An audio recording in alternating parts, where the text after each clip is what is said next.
A baby's cry can break a man or save him. In the frozen heart of Colorado, 1879, Samuel Crow faced a choice no father should make. Watch his daughter starve or trust a stranger with the most desperate act of mercy. What happened next would scandalize a town test two broken souls and prove that family isn't born from blood, it's built from sacrifice.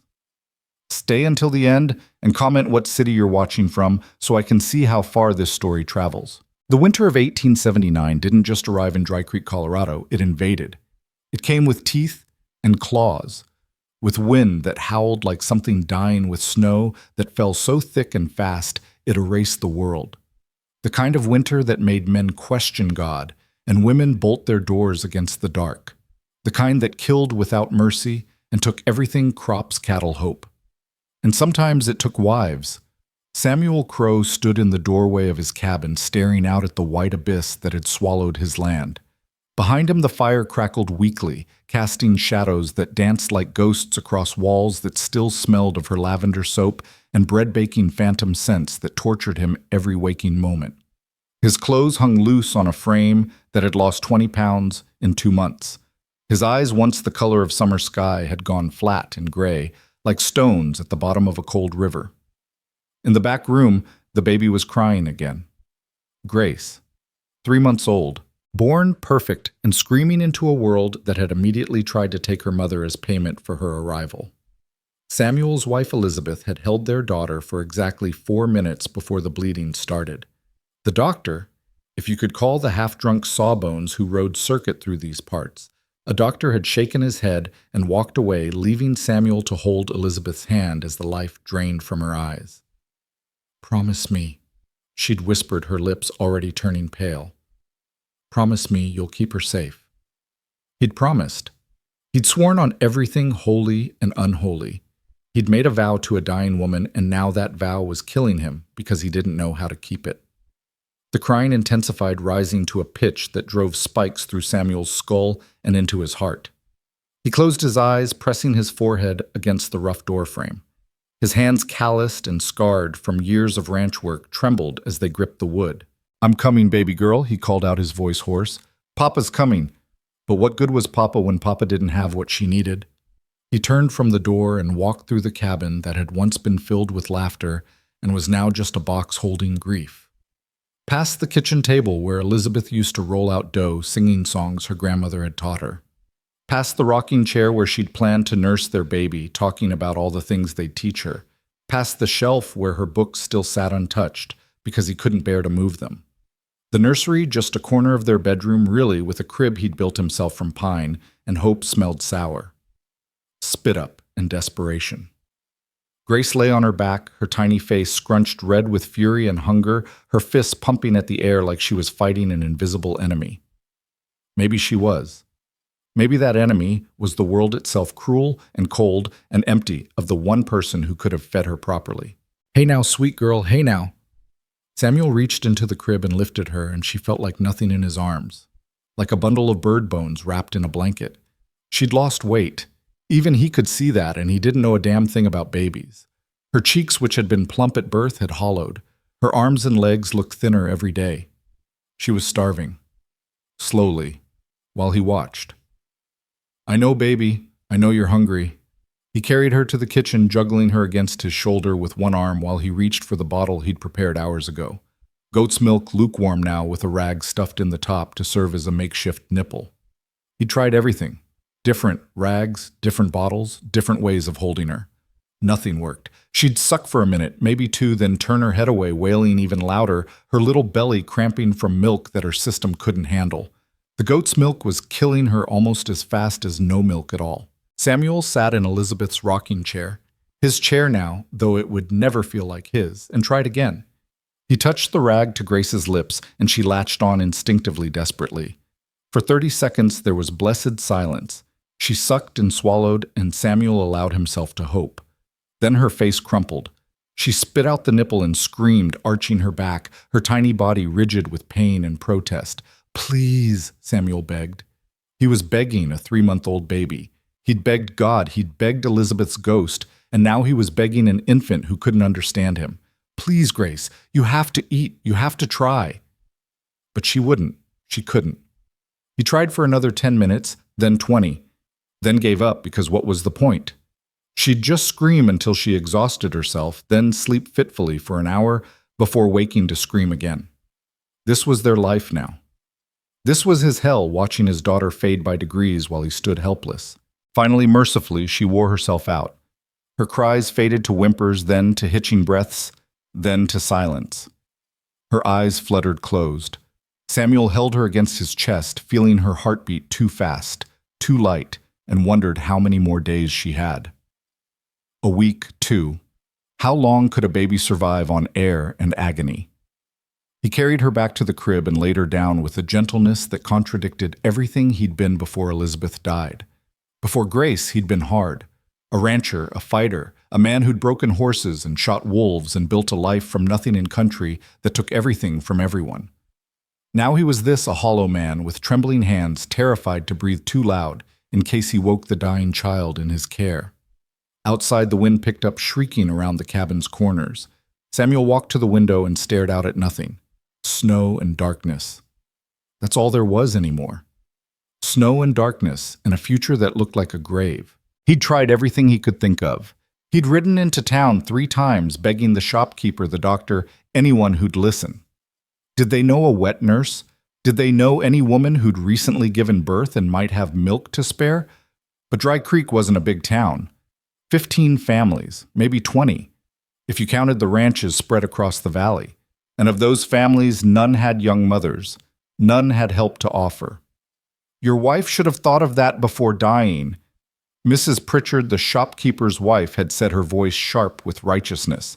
Leaving a man to raise a baby alone. It's not natural. As if Elizabeth had chosen it. As if she'd wanted to bleed out on their bed while their daughter cried in the next room. Samuel had almost hit the woman. His hand had actually curled into a fist before he caught himself turned around and walked out the door, slamming behind him hard enough to rattle its frame. That was 2 weeks ago. He hadn't been back to town since. Instead, he'd done the only thing he could think of. He'd written a note, pinned it to the outside of his door where anyone passing by might see it, though nobody passed by because his ranch was 3 miles from town and the snow had made the roads nearly impassable. If anyone has milk to spare, please help my baby. We'll pay anything. Samuel Crow. Simple, desperate, pathetic probably, but he was beyond pride. Pride was for men who had options. He had none. 3 days. The note had been up for 3 days and nobody had come. Why would they? Who was going to trek through a blizzard to help a widower they barely knew with a baby they'd never met? Nobody. That was who. Samuel sank into the chair beside the crib and dropped his head into his hands. His hair, he couldn't remember the last time he'd cut it, fell forward greasy and too long. His beard had grown wild.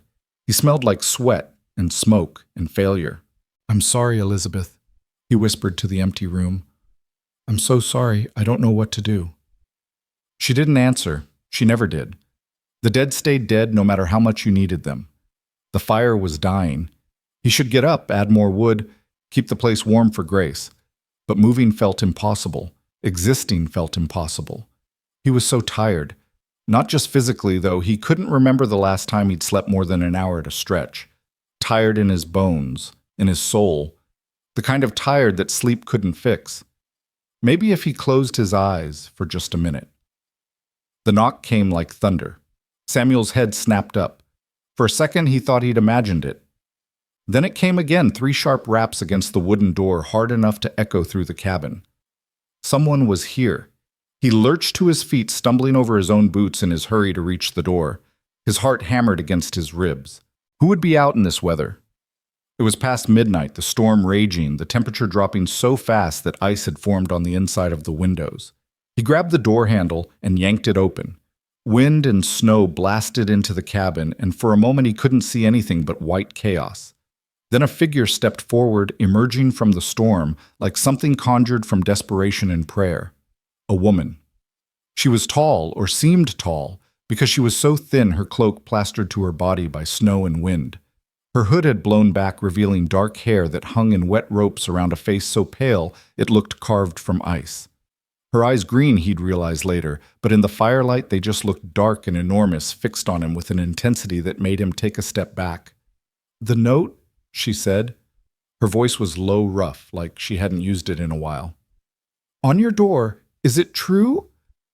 Samuel's brain, sluggish with exhaustion and shock, tried to catch up. Yes. Yes. My daughter, she... Let me feed her."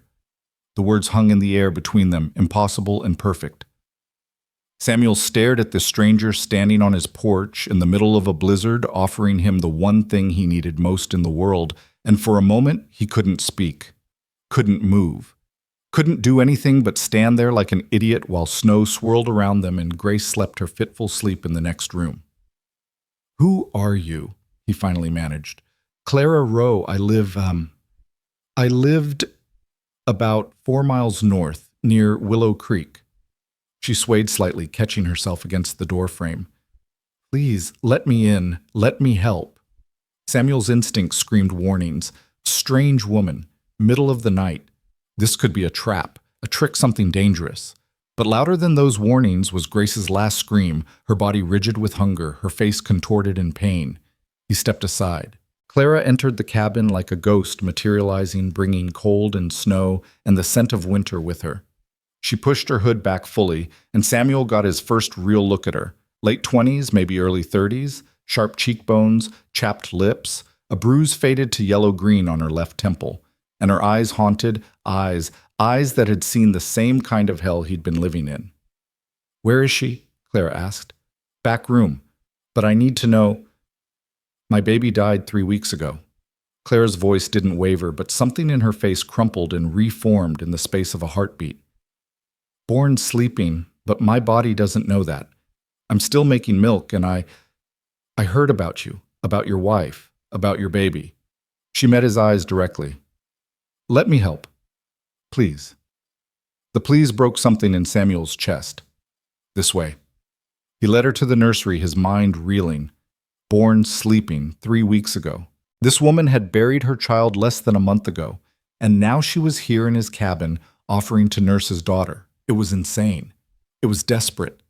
It was the answer to prayers he'd stopped believing anyone heard. Grace stirred as they approached, making the small mewling sounds that preceded her waking screams. Clara moved past Samuel without hesitation, leaning over the crib with a sureness that spoke of instinct and training and loss. "Oh," she breathed. "Oh, sweetheart, look at you." She reached down and lifted Grace with a gentleness that made Samuel's throat tight. Grace's eyes opened unfocused and wet with tears that hadn't yet fallen. Clara cradled her against her chest, rocking slightly, murmuring words too soft for Samuel to hear. Then she looked up at him, and he saw the question in her eyes. I'll give you privacy," he said, already backing toward the door. "No need. I'm not shy, and she's too hungry to wait." Clara sat in the rocking chair, Elizabeth's chair, and began unbuttoning her dress with one hand while supporting Grace with the other. Samuel turned away because it seemed like the right thing to do, staring instead at the far wall where shadows jumped and flickered. Behind him, he heard the soft sounds of Clara settling the baby. Heard Grace's automatic rooting. Heard. Silence. Beautiful, impossible silence. Grace was feeding. Samuel's knees went weak. He sagged against the wall, one hand pressed to his chest where his heart was trying to beat its way free. She was feeding. His daughter was feeding. Not crying, not screaming, not spitting up and arching away in pain, just eating, the way babies were supposed to. "That's it, little one," Clara murmured. "That's it. You're all right now. I've got you." Time became fluid. Samuel didn't know if 5 minutes passed or 50. He stood frozen against the wall while his daughter fed from a stranger's breast, and he felt too much relief and gratitude and grief and something else, something bigger than all of those combined. It felt like witnessing a miracle, like watching someone bring the dead back to life. Eventually, the sounds changed. The rhythmic sucking slowed, then stopped. Samuel risked a glance over his shoulder. Clara was gazing down at Grace with an expression that made his chest ache. The baby had fallen asleep mid-feed, her tiny mouth still forming a perfect O, her face relaxed and peaceful, in a way he hadn't seen since Elizabeth died. A drop of milk. Clara's milk glistened at the corner of Grace's lips. "She's beautiful," Clara whispered. "What's her name?" "Grace. Elizabeth Grace Crow." "Grace," Clara repeated like she was tasting the word. "It suits her."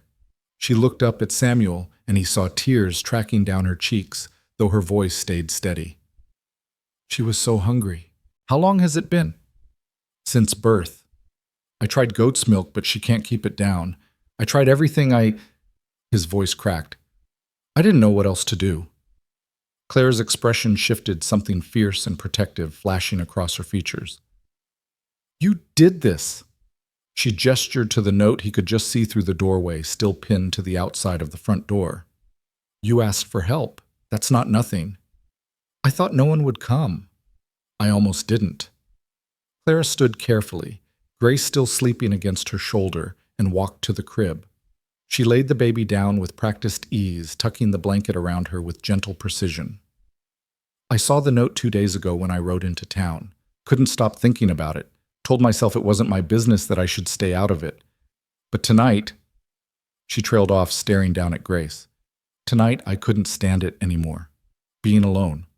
Having all this milk and no baby to feed. Hearing her cry every time I closed my eyes, even though she's gone." Samuel moved to stand beside her, both of them, looking down at his sleeping daughter. "Her name?" he asked quietly. "Your baby." "Rose." Clara's voice broke on the name.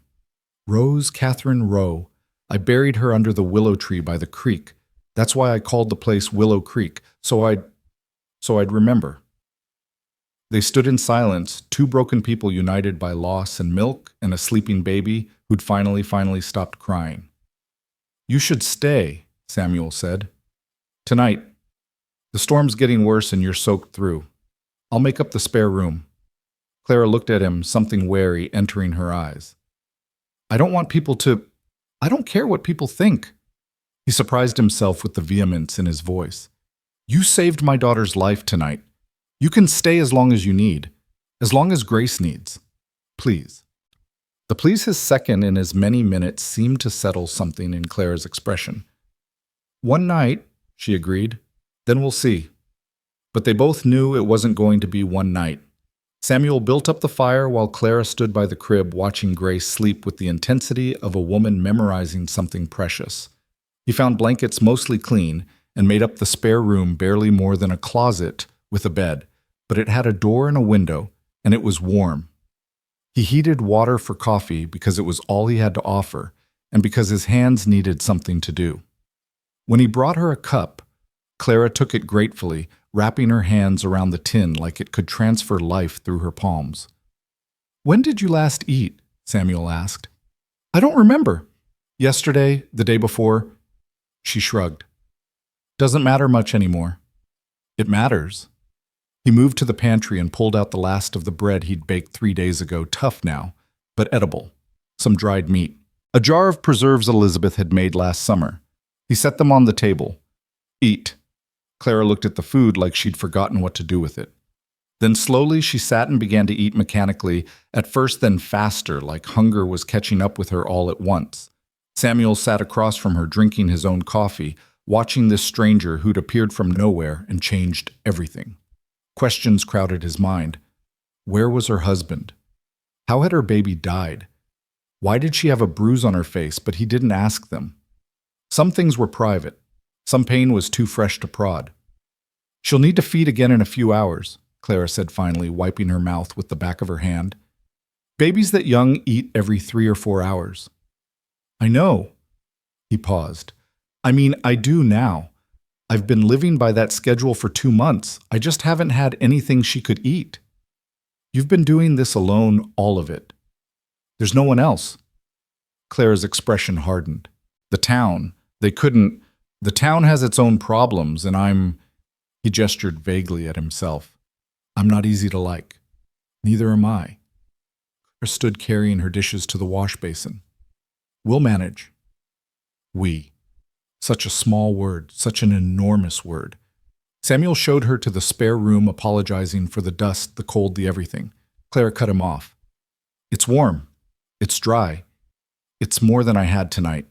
She touched his arm just briefly, her fingers cold through his sleeve. Thank you for letting me help her. I needed this.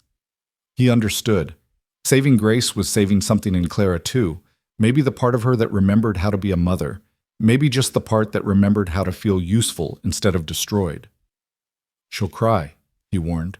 When she wakes, I'll bring her to you. Clara nodded and closed the door. Samuel returned to the nursery and sank into the rocking chair, watching Grace sleep. Really sleep for the first time in weeks. Her face was peaceful. Her breathing was steady. Her little fists had unclenched. He let himself cry, then quietly covering his face with his hands so he wouldn't wake her. He cried for Elizabeth dead these 2 months. He cried for Rose, who'd never drawn breath. He cried for Clara grieving alone in a snowstorm. And he cried for himself for the terror of the last 8 weeks, for the certainty that he was failing his daughter, for the relief that someone had finally helped. Outside, the storm howled on. Inside, for the first time since Elizabeth died, the cabin felt like it might survive the winter. And when Grace woke 3 hours later, her cry softer now, more querulous than desperate. Samuel lifted her gently and carried her to Clara's room. He knocked once softly. The door opened. Clara stood there in her shift, her hair down around her shoulders, looking younger and older all at once. She's hungry, Samuel said unnecessarily. Clara took Grace without a word, settling into the chair Samuel hadn't realized was in the room. And Grace latched on like she'd been doing it her whole life instead of just hours. Samuel turned to leave to give them privacy, but Clara's voice stopped him. Stay. If you want. You should know what she needs. So Samuel stayed. He sat on the edge of the narrow bed and watched this stranger feed his daughter, and something in his chest, something that had been frozen solid since Elizabeth's last breath, began very slowly to thaw. This was how they began. Not with romance or attraction or anything simple, but with milk and mercy, and 2 people drowning separately who'd somehow found the same piece of driftwood in the dark. The storm raged on outside. Inside, a baby fed and slept, and 2 broken people started very tentatively to hope that they might survive this winter after all. Morning came reluctant and gray, the kind of dawn that barely bothered to distinguish itself from night. Samuel woke in the rocking chair beside Grace's crib, his neck stiff and his back screaming, and for one disorienting moment couldn't remember why he felt different. Then he heard it, the absence of crying, the silence that meant his daughter had made it through the night without starving. Clara. He stood carefully, joints protesting, and moved to the window. The storm had finally exhausted itself, leaving behind a world buried under 3 feet of fresh snow. The landscape looked clean and merciless, beautiful in the way that dangerous things often are. His horses would need feeding, the goats too. The barn roof had been threatening to collapse under the weight of snow for weeks now. But first he needed to check on the 2 people who'd given him the first full night's sleep he'd had since Elizabeth died. He found Clara already awake, dressed in her same clothes from the night before now, dried and rumpled. She sat in the kitchen with Grace cradled against her shoulder, patting the baby's back with a rhythm that spoke of muscle memory and loss.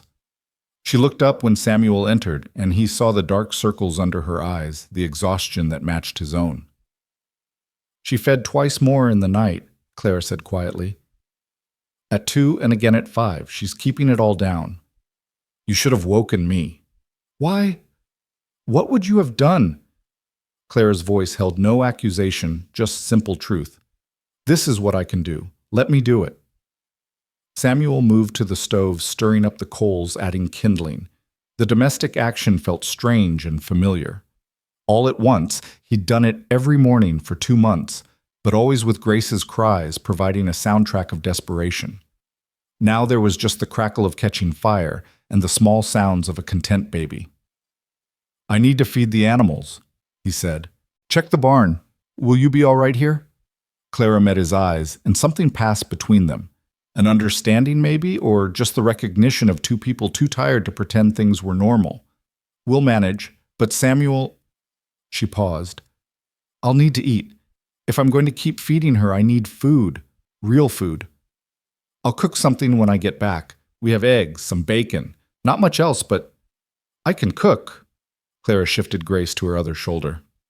If you don't mind me using your kitchen... Your kitchen, Not Elizabeth's kitchen, not our kitchen. The careful distance in those words told Samuel that Clara understood exactly how fragile this arrangement was, how easily it could shatter. "Use whatever you need him," he said. Outside, the cold hit him like a fist. The thermometer nailed to the porch post read 15 degrees, and that was probably generous. Samuel pulled his coat tighter and waded through snow that came up past his knees, heading for the barn where his 2 horses and 3 goats waited with varying degrees of patience. The work felt good, physical, simple. Fork the hay, break the ice on the water trough, check the animals for any signs of frostbite or injury. His mare Dancer nudged his shoulder with her nose, her breath steaming in the cold air. "I know, girl, I know." He stroked her neck, feeling the solid warmth of her. "Things are different now. Someone came. Someone's helping Grace." Dancer wuffed as if she understood, or maybe just wanted more hay. By the time Samuel made it back to the cabin, nearly an hour had passed, and his fingers had gone numb despite his gloves. The smell hit him the moment he opened the door. Bacon frying coffee, brewing something else that made his stomach clench with sudden violent hunger. Clara stood at the stove, Grace sleeping in a makeshift cradle she'd fashioned from a drawer, and some blankets on the table. She glanced over her shoulder when Samuel entered. "Sit. Food's almost ready." He wanted to protest, to say he could cook his own meals, but the truth was he'd been living on hardtack and whatever he could eat cold for weeks. The sight of a real breakfast being prepared in his kitchen made his throat tight. Clara served eggs scrambled with bits of bacon toast from the last of his bread coffee, strong enough to strip paint. She sat across from him and they ate in silence for a few minutes, both too hungry for conversation. "This is good," Samuel said finally. "Thank you. It's just eggs." "It's more than that." Clara looked at him over the rim of her coffee cup, and he saw something in her expression shift, a softening maybe, or just exhaustion dropping her guard. "My husband used to say that it wasn't just food, it was, I don't know, caring, I guess. Made manifest in breakfast." My husband. Past tense. Samuel waited, not pushing, and after a moment Clara continued. Thomas Rowe. He died last spring, kicked by a horse he was trying to break. Took him 3 days to die from internal bleeding."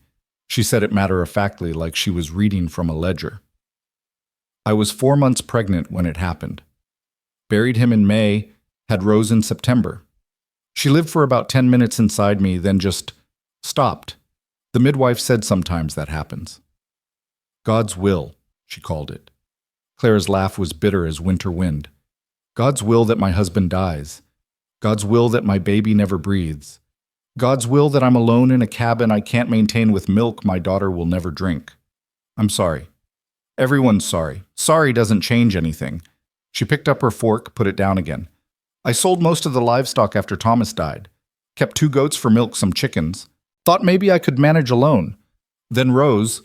She trailed off, staring at something Samuel couldn't see. "After I buried her, I tried to make the milk stop.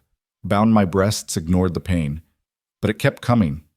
3 weeks of my body trying to feed a baby that doesn't exist." Grace stirred in her makeshift cradle, making small sounds. Clara stood immediately, moving to her with the automatic response of a mother, even though this wasn't her child. "Let me," Samuel said, but Clara was already lifting the baby, settling her against her shoulder. "She needs changing. Do you have clean cloths?" They fell into a rhythm, then the two of them. Samuel showed Clara where he kept the clean rags he'd been using as diapers, where Elizabeth's trunk still held baby gowns that Grace had already outgrown. Clara changed Grace with efficient gentleness, talking to her in a low murmur that made the baby's eyes track toward her face. "There we go, sweet girl. All clean now. Such a good baby." "Yes, you are." Samuel watched from the doorway, his chest doing something complicated. This was what Grace had been missing, not just milk, but this. The soft voice, the gentle hands, the presence of someone who knew instinctively what a baby needed. He'd been fumbling through it alone, terrified and incompetent, and here was Clara making it look easy. "She's starting to look better already," Clara said, running her finger along Grace's cheek. "Some color coming back. She'll fill out once she's been eating regularly." "Thanks to you." Clara looked up at him, and something in her expression made him take a step back. "Don't make me into something I'm not, Samuel. I'm not doing this out of charity or goodness.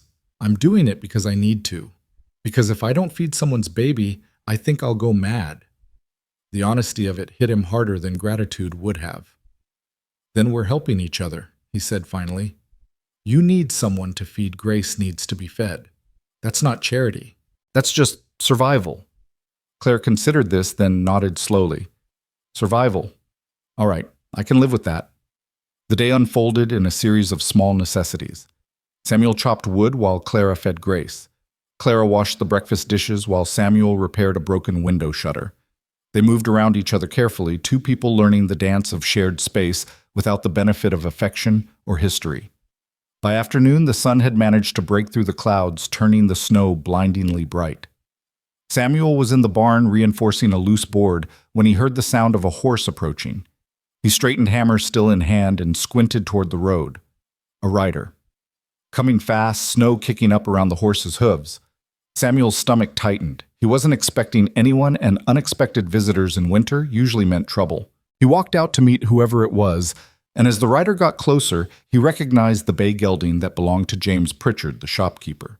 But it wasn't James riding. It was his wife, Margaret, the same woman who told Samuel that Elizabeth shouldn't have died and left him alone with a baby. She pulled up hard, her horse breathing hard, her face pinched with cold and something else. Curiosity, maybe. Or judgment. Samuel, she said, her voice sharp enough to cut glass. I heard something in town yesterday. Thought I'd better come see for myself if it was true. Mrs. Pritchard? Samuel kept his voice neutral. What can I do for you? You can tell me if it's true that Clara Rowe is staying here. So that was it. Someone had seen Clara ride out toward his ranch, or maybe Clara herself had mentioned it in town before she came. Either way, the gossip mill had started grinding. Clara's helping with Grace, Samuel said carefully. My daughter needs— I know what your daughter needs. Mrs. Pritchard's eyes were hard as river stones. And I know what people will say about a widow woman staying alone in a cabin with a widowed man. It's not proper, Samuel. It's not decent. Grace was starving. Then you should have brought her to town. Let the church ladies take care of her until you could find a proper solution. Samuel felt anger rise hot in his chest. The church ladies wouldn't help. I asked. You know I asked. We would have figured something out. But this— Mrs. Pritchard gestured toward the cabin. Having that woman living here nursing your child. People will talk. They'll say things about both of you. Let them talk. You don't understand. This will ruin her, Samuel. Whatever reputation Clara Rowe has left, this will destroy it completely. Is that what you want? Before Samuel could answer, the cabin door opened and Clara stepped out onto the porch, Grace bundled in her arms. She'd heard then. Probably every word. Mrs. Pritchard, Clara called, her voice carrying clear across the snow. How kind of you to ride all this way to check on us. The sarcasm in her tone was subtle but unmistakable. Mrs. Pritchard's face flushed.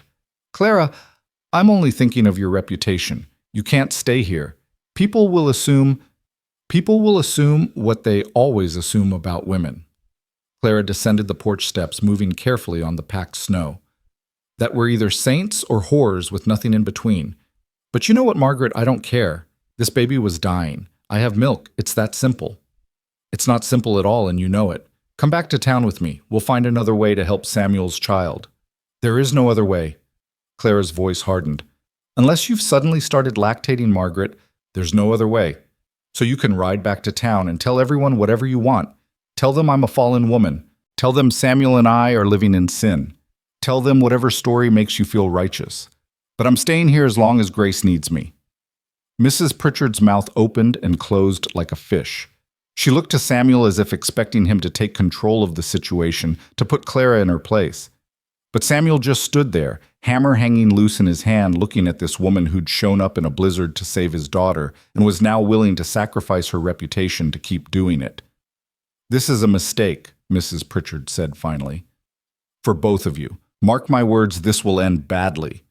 She wheeled her horse around and rode off without another word, snow flying from the gelding's hooves.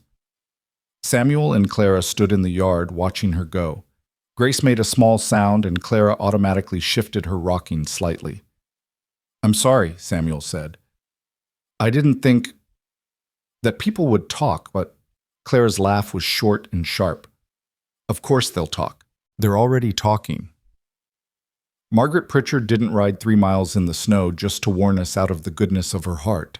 She came to see if the gossip was true so she could go back and confirm it. She's right, though. This will hurt you. Your reputation? My reputation. Clara turned to face him fully, and her eyes were bright with something that might have been anger or tears or both. Samuel, my husband, is dead. My baby is dead. I'm living alone on a failing ranch with no prospects and no future. What reputation do I have left to lose? He didn't have an answer for that. Clara looked down at Grace and her expression softened. Besides, this little girl is worth it, isn't she? She's worth whatever the town says. Samuel moved closer until he was standing beside Clara, both of them looking down at his daughter. Grace had fallen asleep again, her face peaceful, her tiny hand curled against Clara's chest. Yeah, he said quietly. She's worth it. They stood there for a moment longer, then Clara shivered. It's cold. Let's go inside. The rest of the day passed quietly. Clara fed Grace, then made dinner from the supplies Samuel had venison stew that she stretched with potatoes and carrots from his root cellar. They ate at the table while Grace slept and Samuel found himself talking, telling Clara about the ranch, about the spring roundup he'd need to do if he was going to keep any of his cattle alive, about his hopes to expand the herd if he could just make it through this winter. Clara listened, asked questions, offered thoughts. She'd run her own ranch for 6 months after Thomas died, she said. She knew about livestock and hay and the 100 small disasters that could sink a rancher if he wasn't careful. You're going to need help come spring, she said. One man can't handle all this alone. I know. I've been thinking about hiring someone, if I can afford it. I could help. Samuel looked up from his stew. I can ride. I can rope. Thomas taught me. Clara's chin came up slightly defensive. I'm not helpless. I didn't say you were. He stopped, unsure how to finish. You'd stay that long until spring. Grace will still need feeding in spring. Babies nurse for at least a year, sometimes longer. A year. The enormity of it hit Samuel like a falling tree. A year of Clara living here, helping with Grace, sharing his space and his meals and his life. A year of people talking, assuming judging. A year of this strange, fragile arrangement they'd stumbled into. All right, he said, because what else could he say? If you're willing, I'd be grateful for the help. Something passed across Clara's face, relief maybe, or just the easing of some tension he hadn't realized she was carrying. Then it's settled, she said. But nothing felt settled. Everything felt precarious, balanced on a knife's edge, ready to topple at the slightest push. That night Samuel lay in his bed, the bed he'd shared with Elizabeth, where Grace had been born, and Elizabeth had died, and stared at the ceiling. Down the hall he could hear Clara moving around in the spare room, the soft creak of floorboards, the gentle murmur of her voice as she talked to Grace. He thought about Mrs. Pritchard's warning, about reputation and propriety, and all the invisible rules that governed how people were supposed to behave. He thought about Clara's bruised temple, and her dead husband, and her baby buried under a willow tree. He thought about Grace finally eating, finally sleeping peacefully, finally having a chance at life. And he thought about the year ahead, and how strange it was that survival sometimes looked like scandal. The days began to blur together after that, settling into a rhythm that felt almost normal. Samuel worked the ranch Clara cared for Grace, and they moved around each other with increasing ease. They learned each other's habits. Samuel woke early. Clara stayed up late.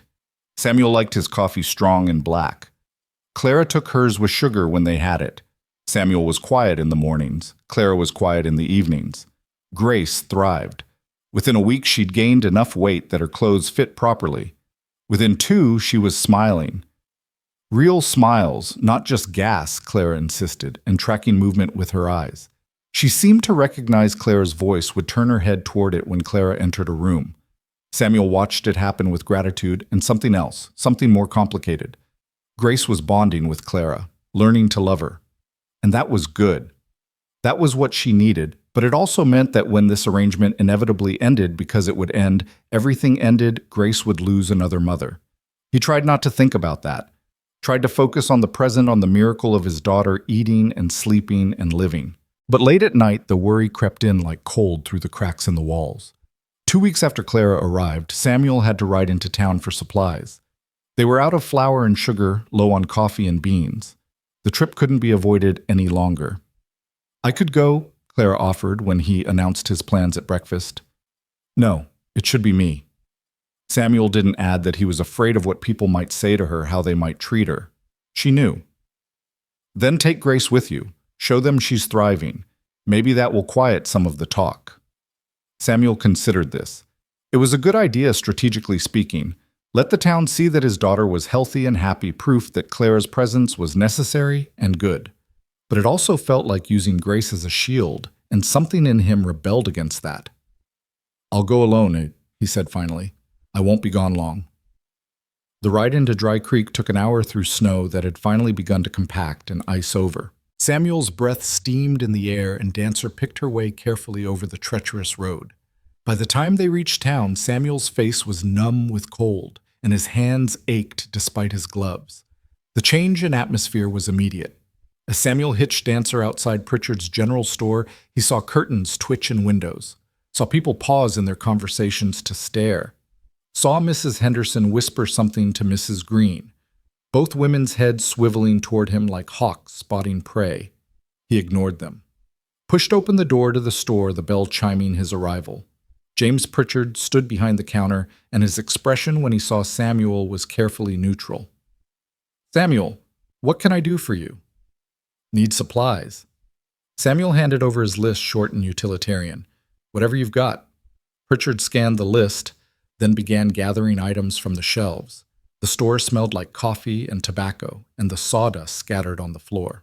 2 other customers, men, Samuel recognized from the saloon but didn't know by name, stood near the stove warming themselves and not even pretending they weren't listening. "Heard you've got help out at your place," Pritchard said conversationally, weighing out flour. "The Rowe widow." "I do." "Margaret said the baby's doing better." "She is." Pritchard nodded, adding sugar to the growing pile of supplies. "That's good. Real good. A baby needs—" He trailed off, apparently thinking better of whatever he'd been about to say. One of the men by the stove wasn't so circumspect. "Needs its mother is what a baby needs, not some other woman playing house with her widower." Samuel's hands clenched at his sides. He turned slowly to face the man Peters he remembered now. Worked one of the smaller ranches east of town. "You got something to say to me, Peters, say it direct." Peters straightened, emboldened by his friend's presence and the warmth of the stove. "Just saying what everyone's thinking. It ain't proper what you and that Rowe woman are doing, living together unwed. It's indecent. My daughter was starving. Clara had milk. That's all there is to it. That all—" Peter's grin was ugly. "Because word is she's moved in, cooking your meals, sleeping under your roof. Seems like more than just feeding a baby to me." Samuel took a step forward, and Peter's grin faltered. "My daughter was starving. Clara Rowe saved her life. If you or anyone else has a problem with that, you can take it up with me. But I'm warning you now, I'm not in a patient mood these days." "Now, Samuel," Pritchard began. "How much do I owe you?" Samuel cut him off. Pritchard tallied the supplies, his expression troubled. Samuel paid, gathered his purchases, and headed for the door. "Samuel," Pritchard's voice stopped him. "For what it's worth, I'm glad your girl's doing better. I really am. But Peters ain't wrong about the talk. People are saying things, unkind things, about both of you. Let them talk. It's not just talk, though. It's, look, the church ladies have been meeting. They're concerned about the moral example, about the influence on the town. They're planning to bring it up with Reverend Matthews." Samuel's jaw clenched. "The church ladies weren't concerned when Grace was dying." I know it's not fair, but that's how folks are. They're more interested in propriety than they are in mercy." Pritchard lowered his voice. "You might want to think about making it official, marrying her. That would settle things down." The suggestion hit Samuel like ice water. Marriage, to Clara, a woman he'd known for 2 weeks, a woman he barely knew at all, really, despite living in the same house and sharing the care of his daughter. We're not, He couldn't even finish the sentence. Pritchard held up his hands. Just a thought. Just trying to help. Samuel left without another word, loading his supplies onto Dancer with sharp, angry movements. Marriage. As if that was a simple solution. As if you could just marry someone to stop gossip, to make the arrangement socially acceptable, to solve a problem like adding numbers in a ledger. He and Clara weren't like that. They were two people helping each other survive. Nothing more. Except riding home, Samuel couldn't stop thinking about it. About Clara at his stove making breakfast. About Clara holding Grace, rocking her to sleep. About Clara across the table from him in the evenings, talking about spring and plans and the future in a way that made it sound like she'd be there to see it. About the fact that somewhere in the last 2 weeks, his cabin had started to feel less like a tomb and more like a home again. He was still thinking about it when he got back, still turning it over in his mind like a puzzle he couldn't solve. Clara met him at the door. Grace on her hip, and the sight of them there framed in the doorway waiting for him made something in his chest pull tight. "How was town?" Clara asked, taking one of the supply sacks from him. "Fine. Pritchard's talking." "They're all talking," Clara said it matter-of-factly, carrying the supplies to the kitchen. "Did they throw stones?" "Refuse to serve you." "No." "Then it's just noise. We'll weather it." Samuel wanted to tell her about Pritchard's suggestion, about marriage and propriety and making things right in the eyes of the town. But the words stuck in his throat too big and too complicated to voice. So instead he said, "Grace looks good today." Clara smiled down at the baby in her arms. "She does, doesn't she? She's getting heavier, stronger. Watch this." She laid Grace on a blanket by the fire, and Grace immediately kicked her legs, gurgling happily, reaching for Clara's finger when she offered it. "She's grabbing," Samuel said, wonder in his voice. "She couldn't do that before. Babies develop fast once they're properly fed. By next month, she'll probably be trying to roll over." Next month. 2 months from now. 6 months. A year. The future stretched out before them, undefined and uncertain, and Samuel realized he'd stopped thinking about when Clara would leave and started thinking about what they'd do next. That night, after Grace was asleep and the cabin had settled into quiet, Samuel found Clara on the porch, wrapped in a blanket, staring out at the stars that had finally emerged from behind the clouds.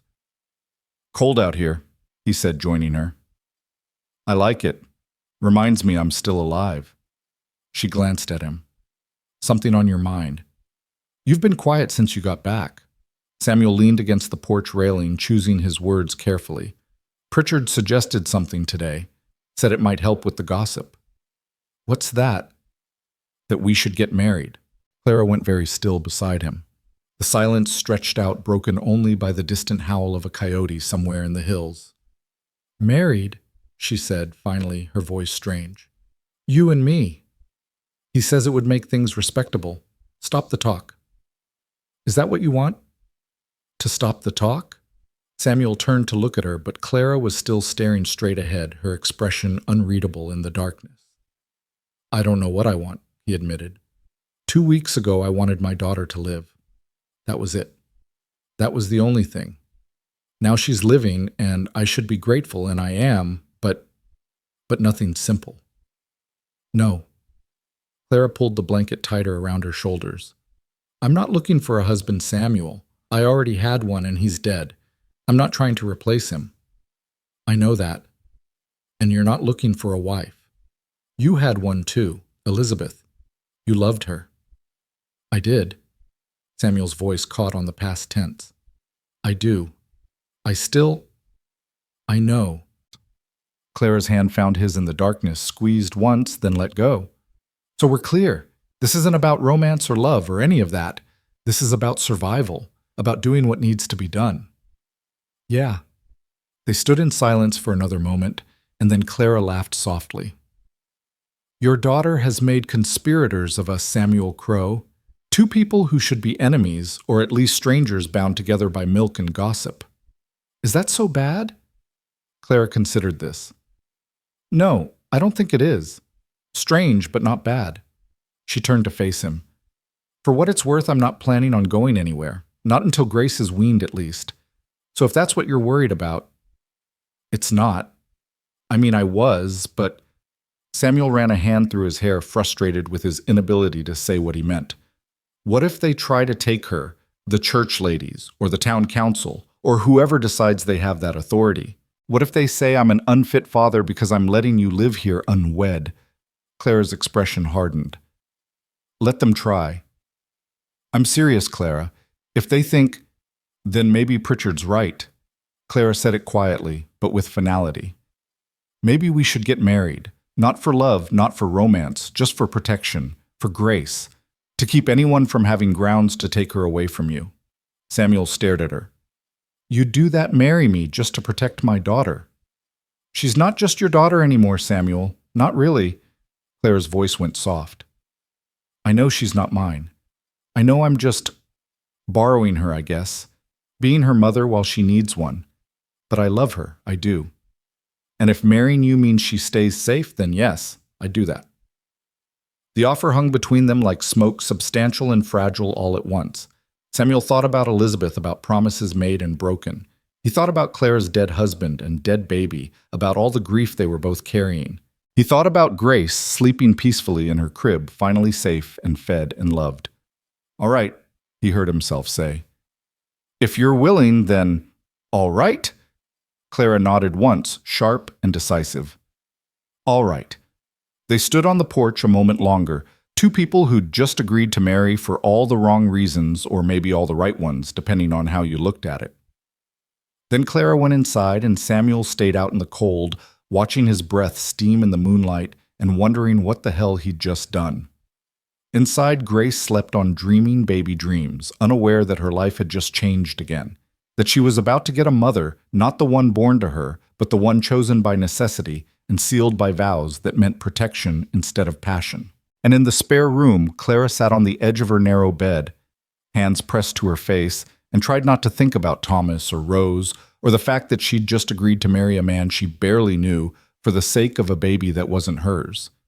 This was survival, she told herself. This was practical. This was the smart thing to do. But smart didn't explain the way her heart was racing or the tears that finally came when she blew out her candle and let the darkness hide her fear. They told Reverend Matthews the next morning. Samuel hitched up Dancer before dawn, and Clara bundled Grace against the cold, and they rode into town together as the sun was just bleeding pink across the horizon. Neither of them had slept much. Samuel had heard Clara pacing in the spare room until well past midnight, and he'd lain awake himself staring at the ceiling and wondering if Elizabeth would understand or if she'd curse him from whatever place the dead went. The church sat at the far end of Dry Creek's main street, a simple white building with a crooked steeple and windows that rattled in strong wind.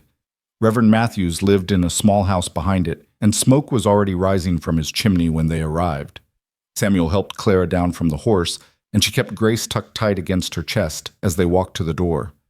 Her face was pale in the morning light, her jaw set with determination that looked like it might shatter if tested. "You sure about this?" Samuel asked quietly. Clara met his eyes. "Are you—" He wasn't, but he knocked anyway. Reverend Matthews answered in his shirt sleeves, suspenders, hanging loose a coffee cup in one hand, and surprise written across his weathered face. He was a man in his 60s who'd come west after the war carrying grief and faith in equal measure. He'd buried Elizabeth. He'd baptized Grace. He knew Samuel's story, or thought he did. Samuel, Clara. His gaze moved between them, landed on the baby, then came back up with dawning understanding. Come in out of the cold." The house smelled like coffee and old books and the pine soap Matthews used for everything. He gestured them toward his small parlor, moved a stack of sermon notes off the settee so they could sit. "Can I offer you coffee? Something to eat?" "We're fine," Samuel said. "Thank you. We came because, we need to talk to you about something." Matthew settled into his chair, his expression already shifting into the careful neutrality of a man who'd heard every variation of human trouble. "I'm listening." Samuel opened his mouth, closed it again. The words felt impossible, too big to voice. Beside him, Clara's hand found his on the seat between them, squeezed once. "We want to get married," she said, her voice steady, "as soon as possible." Matthew's eyebrows rose nearly to his hairline. He looked at Samuel for confirmation, and Samuel managed a nod. "I see," Matthews said slowly. That's certainly a decision." He set down his coffee cup, leaned forward with his elbows on his knees. May I ask why the hurry? Grace needs a mother, Samuel said. Clara needs... He stopped, unsure how to finish. A purpose, Clara supplied quietly.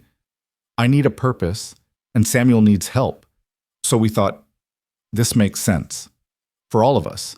But Matthews was quiet for a long moment, studying them both with eyes that had seen too much human nature to be easily fooled. You're aware, he said finally, that marriage is a sacred covenant, before God and community, not just a practical arrangement. We know that, Clara said. Do you... Matthews's voice gentled, but lost none of its weight. Because what you're describing sounds like a business contract. Two people solving problems for each other. That's not what marriage is meant to be. Samuel felt heat rise in his chest. With respect, Reverend, we're not children. We know what marriage means. We're both widowed. We both loved our spouses. But they're gone, and we're here, and Grace needs... I know what Grace needs.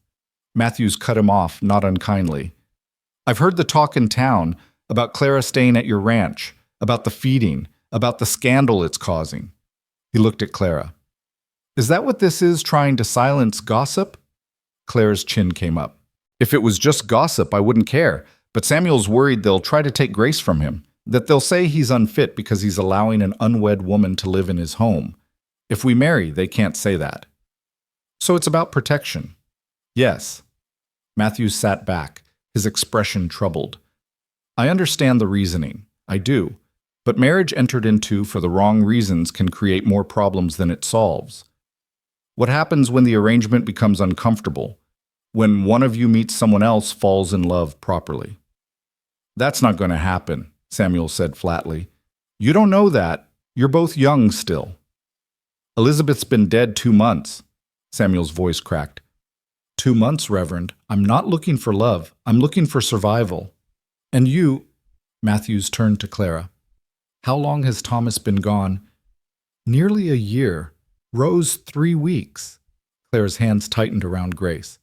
I'm not trying to replace them. I'm not trying to forget them. I'm just trying to keep breathing.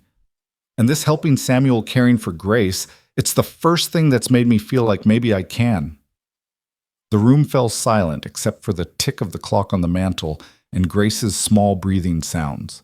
Matthews rubbed his face with both hands, and when he dropped them, he looked older. I won't refuse you, he said finally. If this is truly what you both want, I'll perform the ceremony. But I need you to understand what you're committing to. In the eyes of God and the church, you'll be husband and wife, not roommates, not business partners. That means fidelity, mutual support, working toward a life together. Can you do that? Samuel looked at Clara and she looked back, and something passed between them that was too complicated for words. Fear and gratitude and determination and something else, something neither of them wanted to name. Yes, Clara said. Yes, Samuel echoed. Matthews nodded slowly.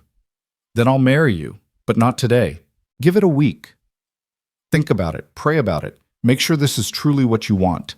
If you still feel the same way, next Sunday we'll do it after the morning service, in front of the congregation. In front of... Samuel started. Yes, in front of everyone. Matthew's expression was firm. If you're doing this to legitimize your arrangement, then it needs to be public. No secret ceremony that people can question later. You'll stand before the community and make your vows, and they'll bear witness. That's how it has to be. Claire's face had gone whiter, but she nodded. All right. All right. Samuel agreed, though his stomach was churning. They left soon after, climbing back onto Dancer as the sun cleared the mountains and turned the snow to blinding white. Grace had fallen asleep against Claire's chest, her small face peaceful and warm. They rode in silence for a while, the horses' hooves crunching through the frozen crust. In front of everyone? Clara said finally. That's going to be a spectacle. He's right, though. If we do it quietly, people will just say we had something to hide. We do have something to hide, the fact that this isn't a real marriage. Samuel glanced at her. What makes a marriage real, though, love? We both had that before. Maybe this is just a different kind of real. Clara didn't answer. She was staring out at the landscape, and Samuel couldn't read her expression. When they got back to the ranch, she handed him Grace and went directly to her room without a word, closing the door behind her with a soft click that sounded like finality. Samuel stood in the main room holding his daughter, listening to the silence, and wondered if he'd just made the biggest mistake of his life. The week that followed felt like waiting for an execution. Samuel threw himself into ranch work with grim determination, repairing fences that didn't need repairing, reorganizing the barn, anything to keep his hands busy and his mind quiet. Clara moved through the cabin like a ghost, caring for Grace with her usual efficiency, but speaking only when necessary. They were careful around each other now, painfully polite. "Please pass the salt. Thank you for fixing that shutter.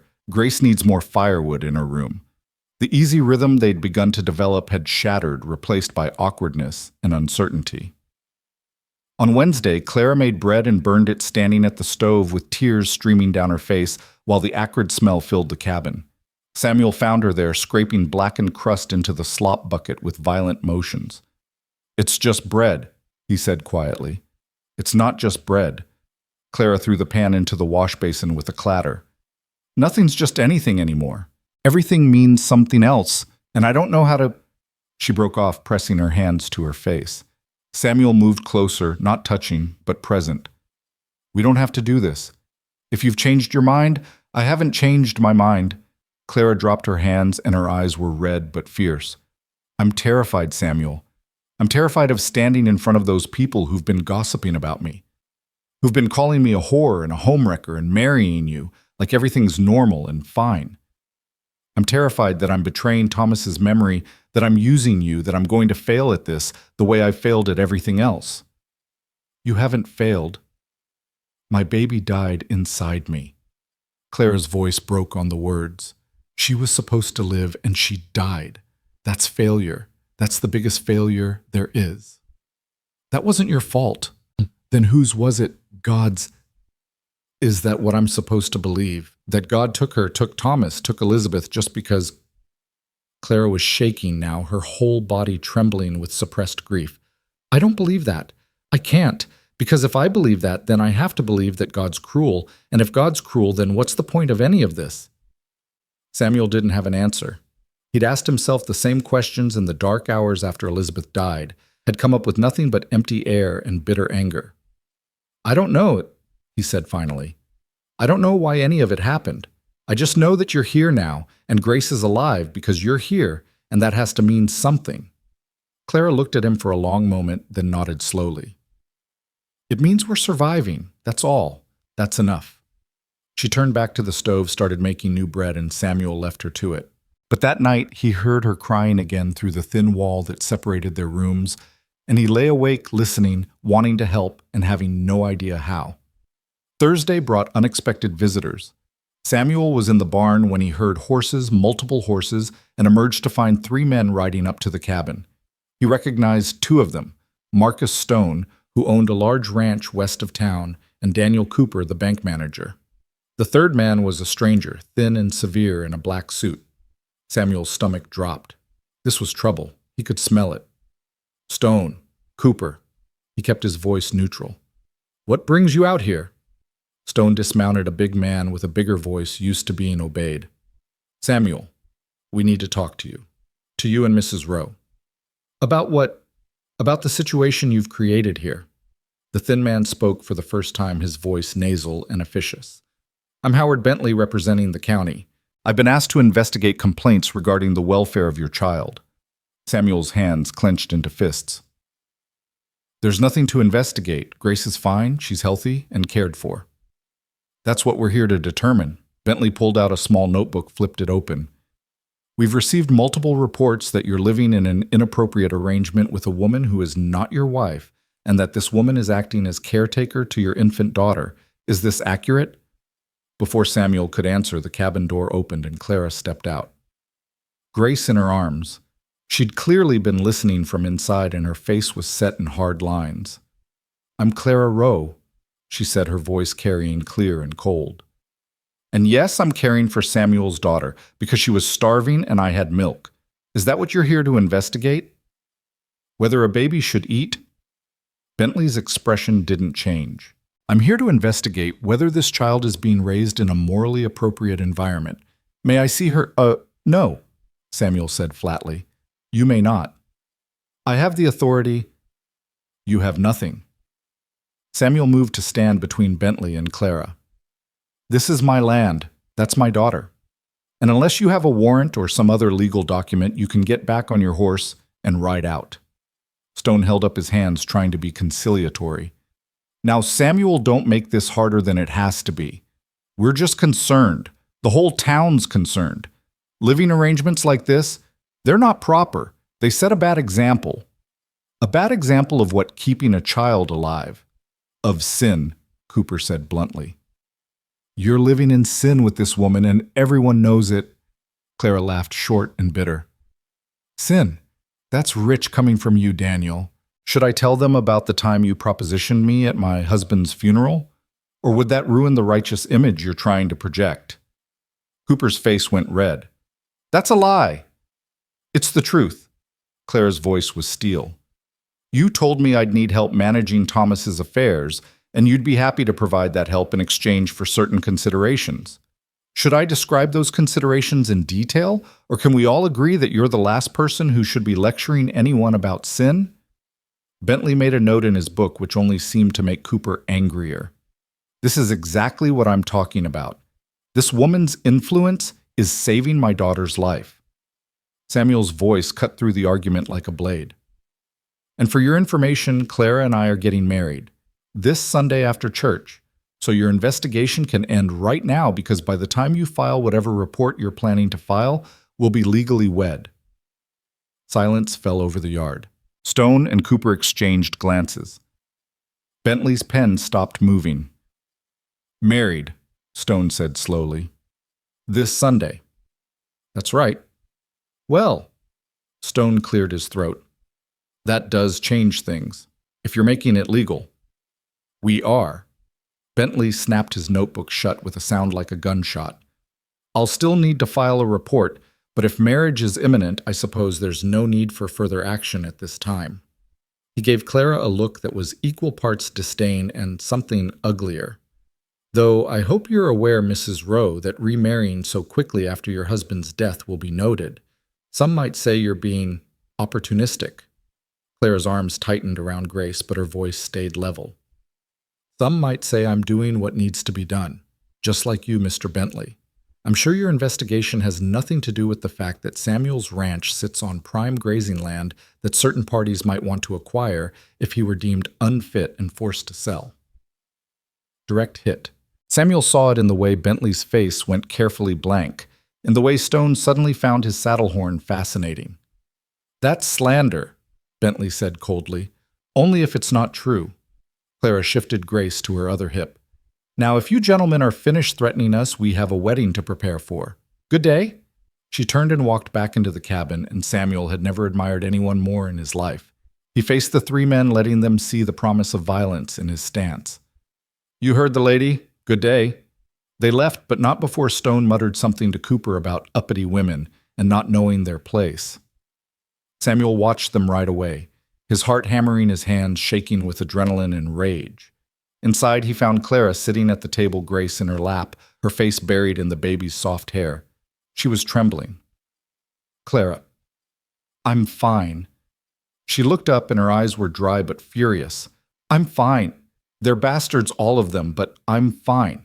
What you said to Cooper, was it true, Sbus? Every word. Clara's smile was sharp enough to cut. Thomas's funeral was barely over, and there he was talking about how I'd need a man's guidance, how he could help me for a price. I told him to go to hell. Guess he decided to return the favor. Samuel sank into the chair across from her.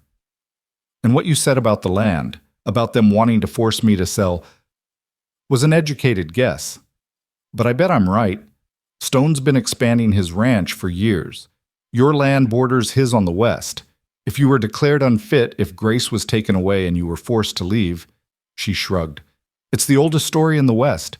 Take what you want by any means necessary. They can't do that.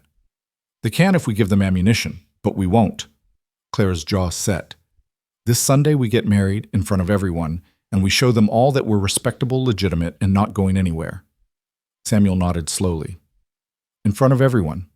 In front of everyone, Clara confirmed, then softer. Are you ready for that? No, but I don't think I have a choice. We always have choices, Samuel. They're just not always good ones.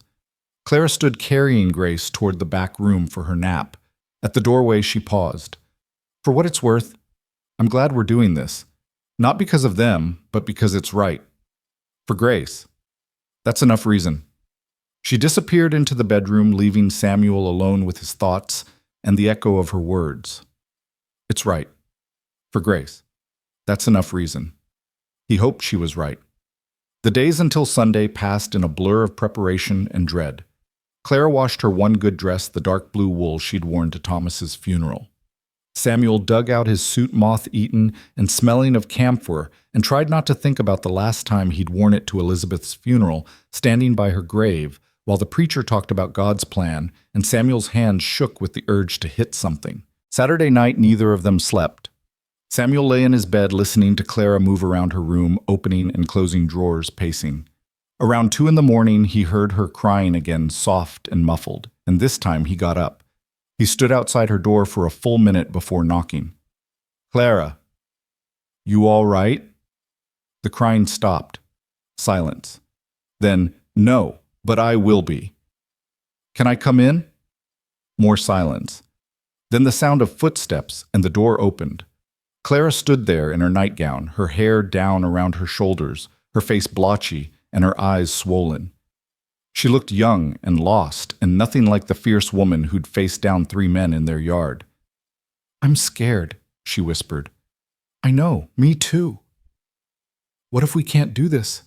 What if we make each other miserable? Samuel considered lying, offering false reassurance, but Clara deserved better than that. Then we'll be miserable, but Grace will be safe and fed and cared for. Sometimes that has to be enough.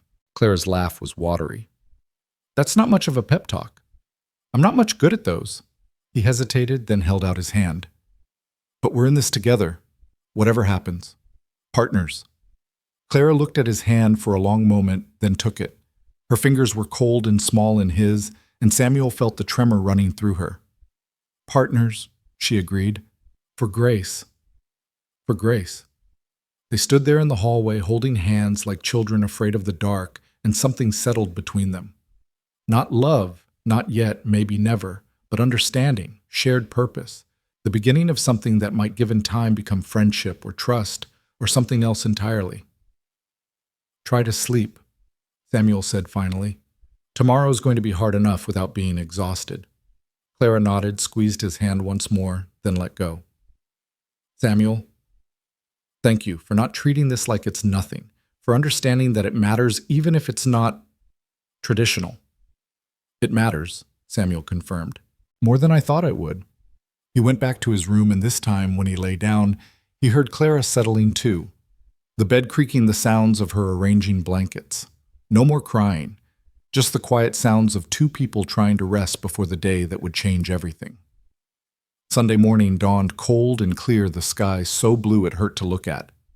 Samuel, dressed in his suit, fought with his collar, gave up, and left it askew. He heated water for shaving, studying his reflection in the small mirror Elizabeth had hung by the washstand.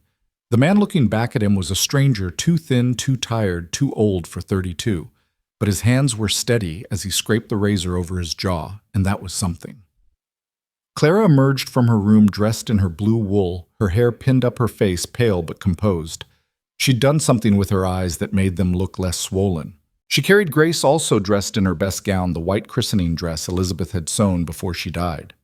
You look nice, Samuel said awkwardly. You look terrified, Clara replied, but there was no judgment in it. I match.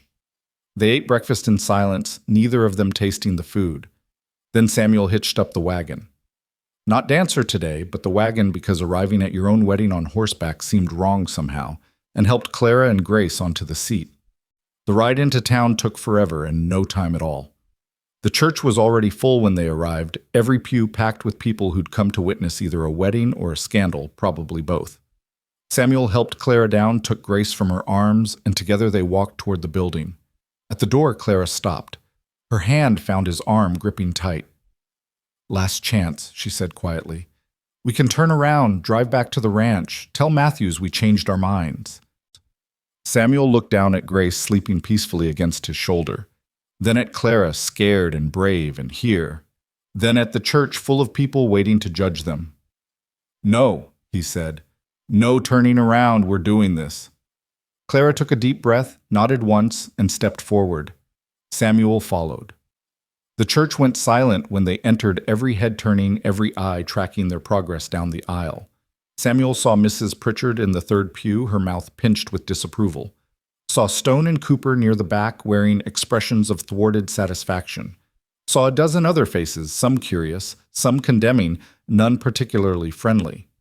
Reverend Matthews stood at the altar, his expression grave but not unkind. He gestured them forward, and they took their places before him. Clara on the left, Samuel on the right, Grace between them in Samuel's arms. Matthews cleared his throat. "Dearly beloved, we are gathered here today to witness the marriage of Samuel Crow and Clara Rowe. Marriage is a sacred covenant entered into with reverence and joy, and I ask you all to support this couple as they begin their life together." His eyes held a question when he looked at them one last chance to back out. Samuel met his gaze steadily. Beside him, Clara straightened her spine. Matthews nodded and began the ceremony. Samuel heard the words as if from a great distance. "Do you take this woman, in sickness and health, until death parts you?" He answered when he was supposed to, his voice sounding strange in his own ears. Clara's responses came quiet but clear, and when Matthews asked if anyone objected, Samuel felt every muscle in his body tense, waiting for someone to stand up and shout their protests. But no one did. The church stayed silent. Matthews produced 2 simple gold bands Samuel had bought them Friday. Spending money he didn't have at Pritchard's store, while James watched with calculating eyes. Now Clara's hand was in his small and cold, and he was sliding the ring onto her finger while promising to honor and cherish her. Then her hands were on his, and she was doing the same, and the ring felt foreign and heavy on his finger. Nothing like the one Elizabeth had given him, now lost somewhere in the cabin, or buried with her, or just gone. "By the power vested in me," Matthews intoned, "I now pronounce you husband and wife. What God has joined together, let no man put asunder." A pause, then quieter. "You may kiss your bride." Samuel's stomach dropped. He'd forgotten about this part. He looked at Clara, and she looked back, and he saw the same panic in her eyes. They hadn't discussed this, hadn't prepared for it. The kiss was supposed to be symbolic, traditional, expected. It was supposed to mean something it didn't, but the church was watching, waiting, and to refuse would be to admit that this was a sham. So Samuel leaned in carefully, giving Clara time to pull away if she wanted to. She didn't. Her eyes closed, and Samuel pressed his lips to hers for exactly 2 seconds, chaste and quick, and nothing like kissing, really. Just a formality. Just a show. But when he pulled back, Clara's cheeks were flushed, and something in her eyes had changed. "I present to you," Matthews said, his voice carrying through the church, "Mr. and Mrs. Samuel Crow." Applause scattered and uncertain. Grace woke and started to fuss, and Clara took her, automatically settling her against her shoulder. Samuel offered Clara his arm, and she took it, and together they walked back down the aisle as husband and wife. The congratulations came at the door, a receiving line of obligation. Hands to shake, false smiles to receive, comments to endure. Most of them were barely civil thick with subtext. "Well, that was fast," Mrs. Henderson said, her smile sharp. "Practical, I'd call it," Stone rumbled. "Good to see you making honest arrangements, Samuel." "Your wife would be pleased," someone said, and Samuel wanted to hit them but smiled instead.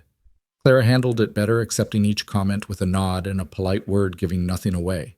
Only Samuel, standing close enough to feel the tension in her body, knew what it was costing her.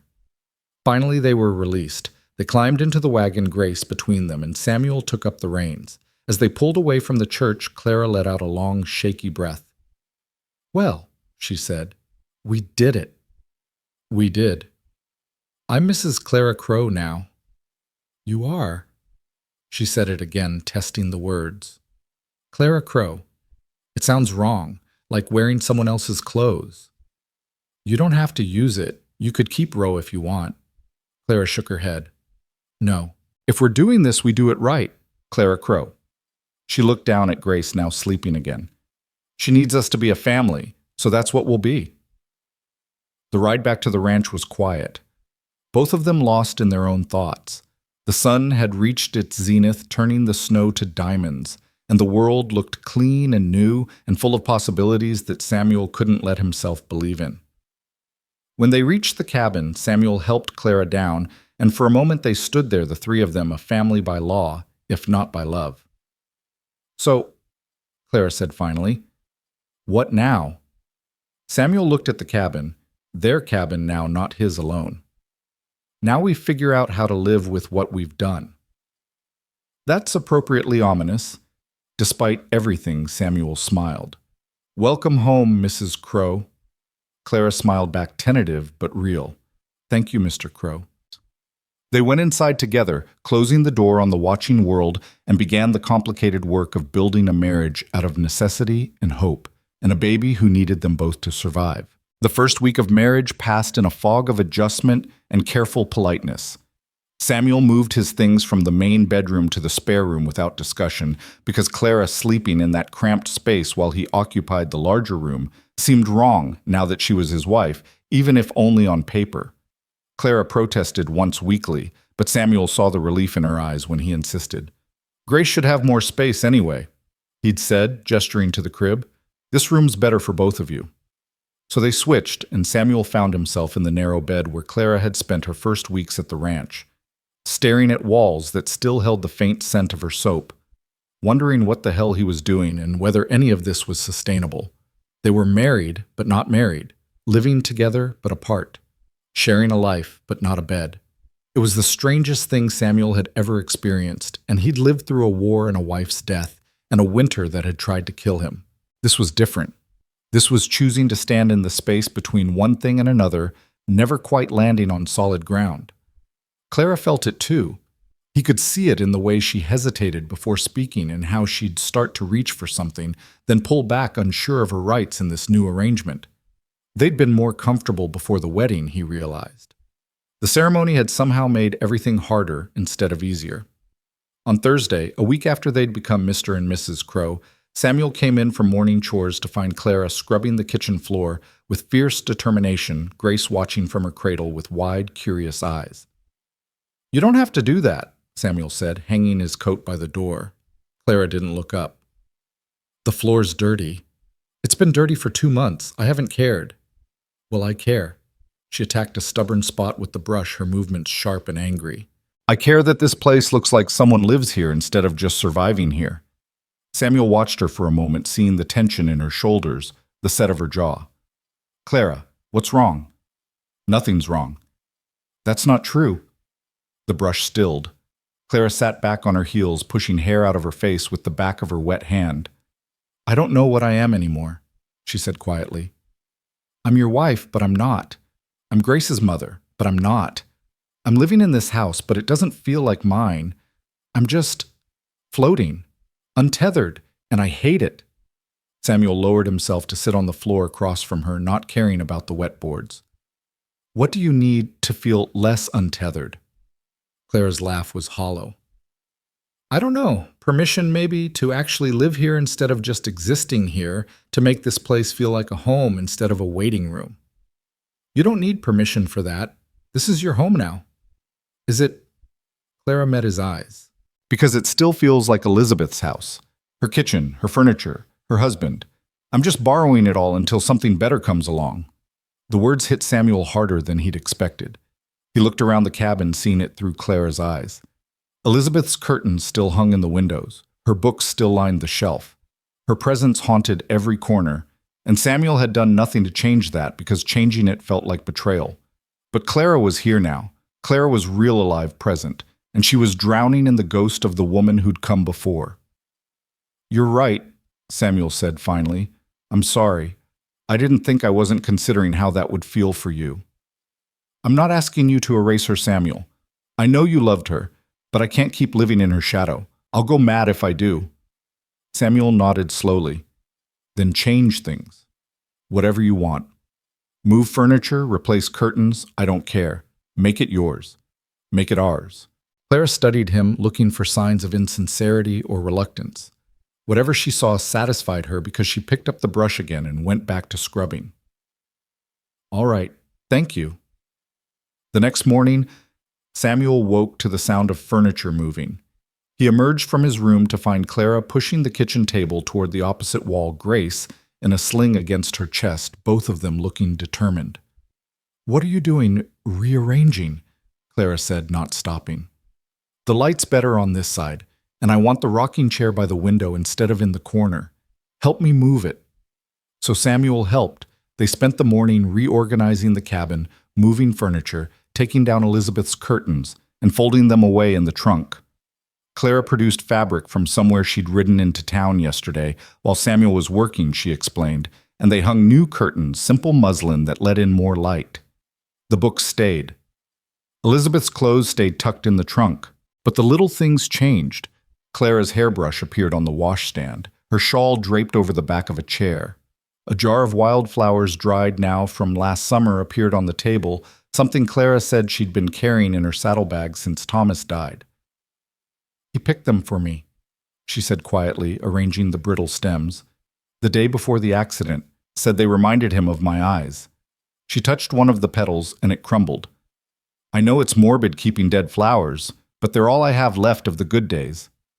Samuel understood that, holding on to fragments because whole memories hurt too much. By afternoon, the cabin looked different, not completely transformed, but no longer a shrine to the past. It looked lived in, loved, like a place where a family might actually exist instead of just endure. Clara stood in the middle of the main room, hands on her hips, surveying their work. "Better," she said. "It's better." "It is," Samuel agreed. And it was. That night, Clara cooked a real dinner chicken she'd bought in town, roasted with potatoes and carrots bread that actually rose properly. They ate at the newly positioned table, and for the first time since the wedding, conversation came easier. "I saw Mrs. Henderson in town yesterday," Clara said, cutting her chicken. "She asked me how married life was treating me, with this tone like she expected me to say it was terrible." "What did you tell her?" "That it was fine. Boring even. Just cooking and cleaning and caring for a baby." "I think she was disappointed." Samuel snorted. "She probably wanted scandal, secret affairs, dramatic fights, something to gossip about." "Well, she's not getting it. We're the most boring married couple in Colorado." Clara paused, then added quietly, "Though I suppose that's the point, isn't it? Be boring enough that people lose interest. Is it working?" "Maybe." Mrs. Henderson did seem less hostile than before, more curious than judgmental. Clara took a bite of potato, chewed thoughtfully. "I think once people see we're actually trying to make this work, some of them will accept it. Not all, but some." "You care what they think." Clara considered this. "Not about me. I stopped caring about that when Thomas died, and nobody came to help except to offer platitudes and pity. But I care what they think about Grace. She has to grow up in this town. I don't want her to suffer because of choices we made." "She won't remember any of this. She's too young." "She'll hear the stories, though, when she's older. People will tell her how her father married the wet nurse 3 months after her mother died. They'll make it sound sordid, suspicious. I want—" Clara trailed off, staring at her plate. "I want her to know it wasn't like that. That we did this for her. Because we loved her." The word hung in the air between them. Love. They'd been careful not to use it, not to apply it to each other. But applied to Grace, it felt safe. "True. She'll know," Samuel said. "We'll make sure she knows." After dinner, Clara fed Grace while Samuel cleaned up, and then they sat by the fire, the baby between them on a blanket, watching her discover her own hands with the intense focus only babies could manage. "She's getting so big," Clara murmured. "Look at her. She's twice the size she was when I got here." "Thanks to you. Thanks to both of us." Clara glanced at him. "I couldn't do this alone any more than you could. We're a team, Samuel. Whether we meant to be or not." A team. Samuel turned the word over in his mind. It wasn't husband and wife, not in the traditional sense, but it was something, partnership, alliance, 2 people working toward the same goal. "I can live with that," he said. Clara smiled, and this time it reached her eyes. "Good," So can I. The moment broke when Grace started fussing, working herself up to a proper cry. Clara lifted her, automatically checking her diaper, her temperature, all the small diagnostics mothers performed without thinking. She's fine, just tired, Clara announced. I'll put her down. She disappeared into the bedroom, and Samuel heard her singing softly, one of the lullabies she'd been teaching Grace, something about mockingbirds and diamond rings. Elizabeth used to sing 2 different songs, but the principle was the same. Mothers sang to their babies. That was just how the world worked. When Clara emerged, Grace was asleep and Clara looked exhausted. You should rest, Samuel said. You've been going since dawn. So have you. I'm used to it. You're still recovering. From... He gestured vaguely, unsure how to finish. From losing your baby, from losing your husband, from the trauma of the last year. Clara's expression softened. I'm all right, Samuel. Truly. Tired, but all right. She moved to her chair, the one by the window, now in the new arrangement, and settled into it with a sigh. This is nice. The rearranging. It feels more like home now. I'm glad. They sat in comfortable silence for a while, the fire crackling, the wind howling outside. March was giving way to April, but winter wasn't done with them yet. Samuel made a mental note to check the livestock tomorrow, make sure the barn was secure. Samuel? Clara's voice broke the silence. Can I ask you something? Of course. Do you ever... She stopped, started again. Do you ever regret this, marrying me, taking on responsibility for someone else's grief along with your own? Samuel took his time answering, wanting to get it right. No, he said finally. I don't regret it.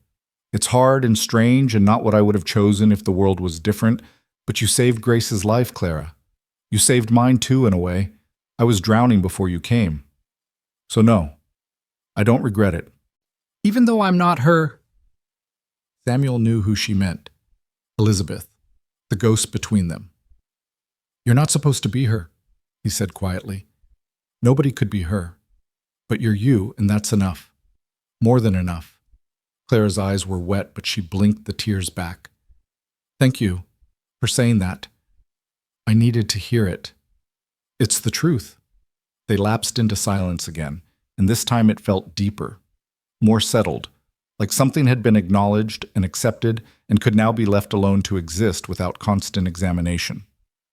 2 weeks after the wedding disaster struck, Samuel had been worried about money since Elizabeth died, since he'd lost 2 months of work caring for Grace, since he'd hired Clara.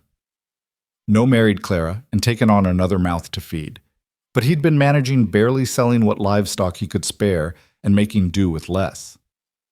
Then Marcus Stone showed up with papers. Samuel was in the barn when he heard the horse. He came out to find Stone dismounting, a leather satchel in one hand and an expression on his face that Samuel had learned meant trouble. Stone, what do you want? Samuel. Stone's voice was all false friendliness. I have something for you, from the bank. He pulled papers from the satchel, held them out. Samuel took them, read the first few lines, and felt his stomach drop. Notice of default. Outstanding loan payment. Demand for immediate settlement of debt. What the hell is this? It's exactly what it looks like.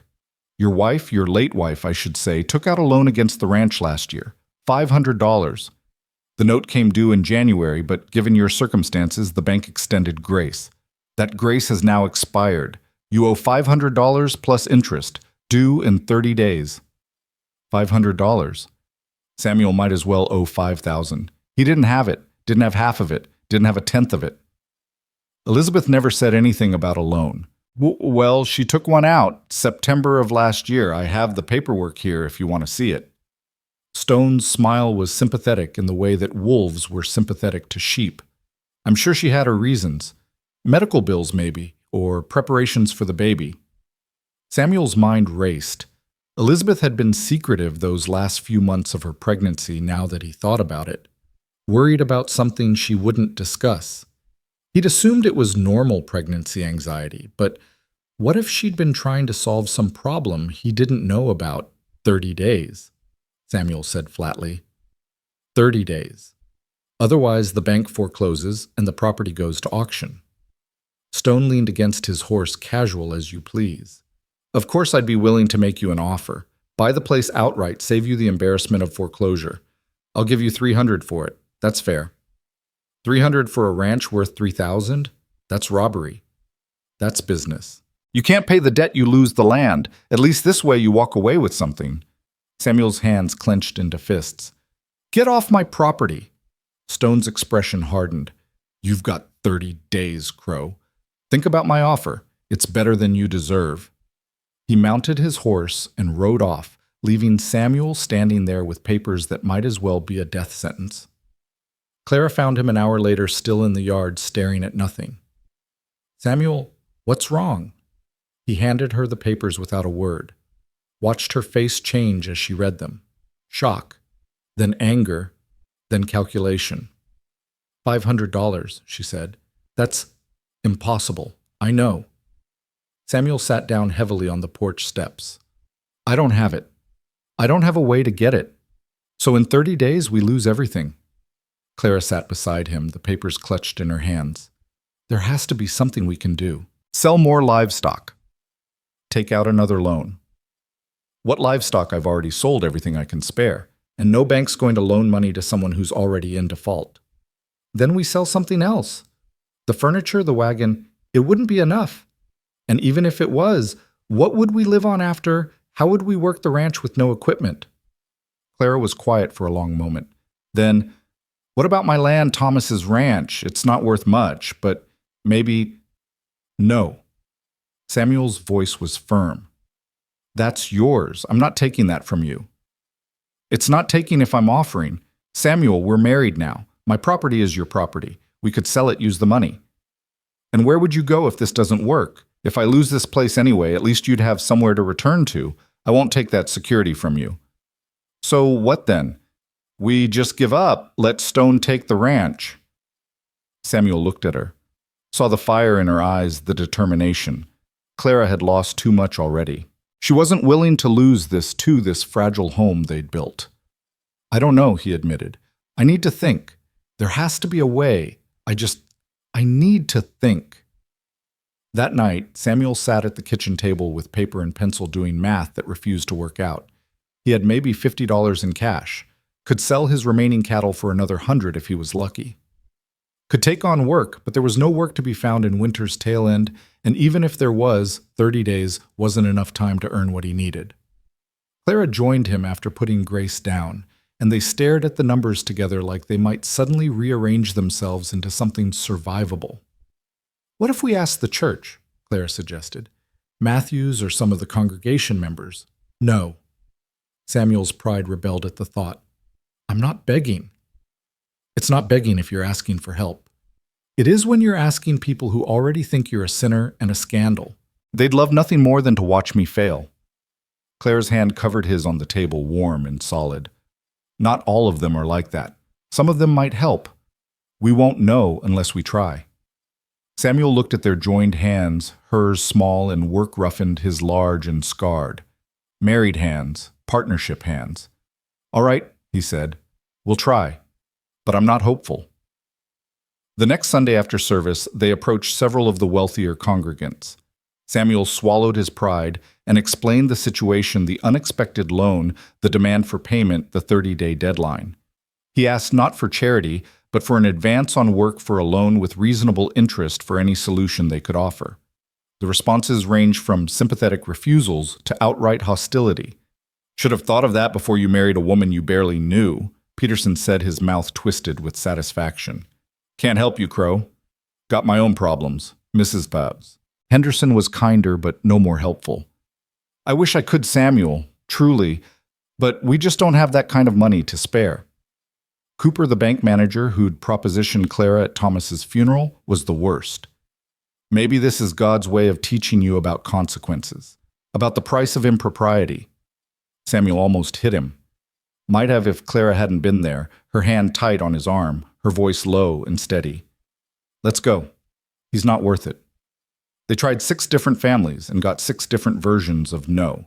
By the time they climbed back into their wagon, Samuel's hope had curdled into something bitter and dark. I'm sorry, Clara said as they headed home. I really thought someone would help.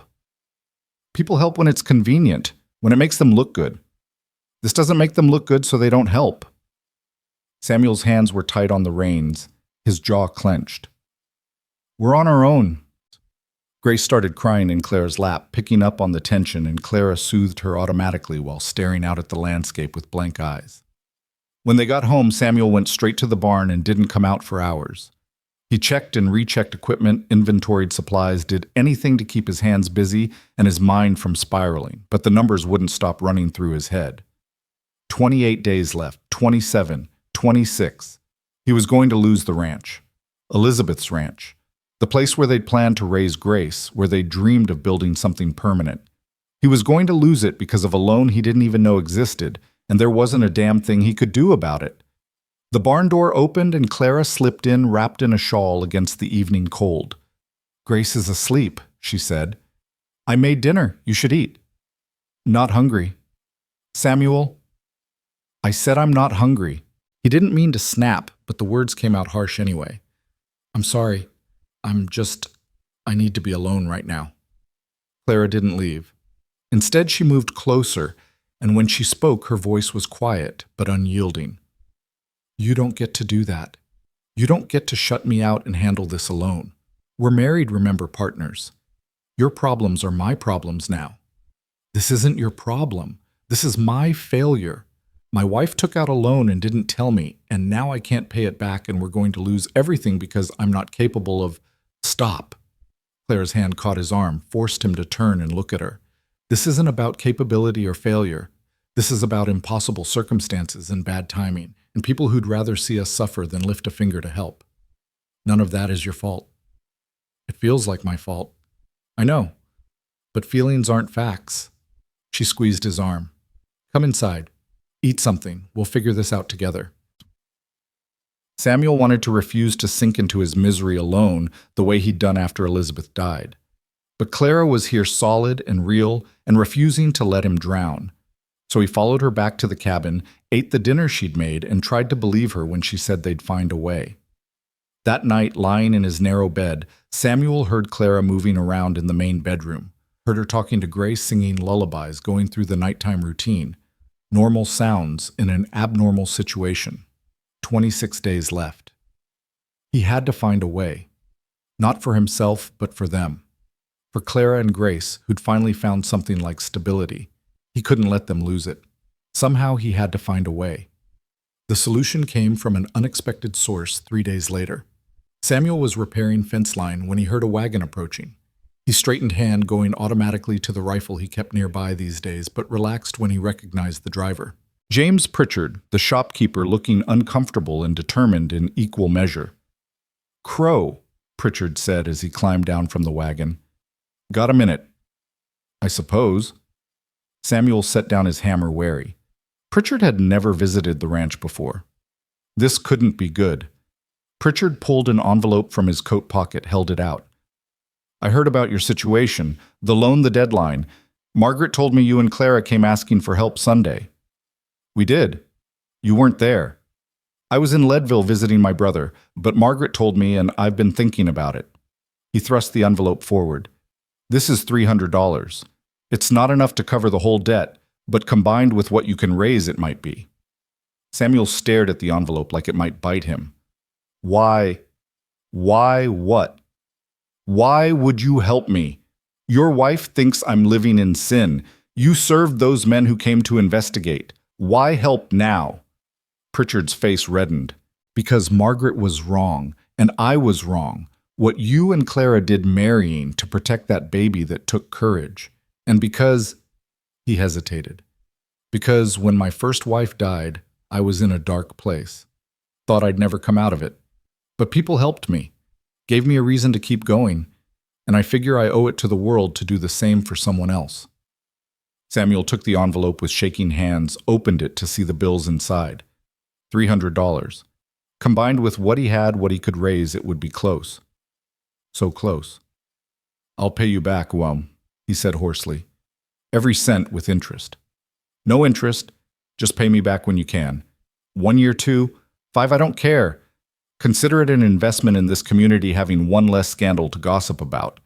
Pritchard climbed back onto his wagon, then paused. Also, Clara stood up to my wife when Margaret was being cruel. I respect that. And I respect what you two are trying to build here. Don't waste it. He drove off before Samuel could formulate a proper thank you, leaving Samuel standing in his half-repaired fence line with $300 and something that felt dangerously close to hope. Clara's reaction when he showed her was immediate and fierce. She grabbed him, pulled him into a hug that caught them both by surprise, then pulled back quickly, flustered. Sorry, this is amazing. This gives us a chance. A small one. We still need to raise another 200 plus interest. Then we'll raise it. Clara's mind was already working. Samuel could see it. We sell everything we can spare. Work extra. Take on odd jobs. 23 days is enough time if we're smart about it. So, they got smart about it.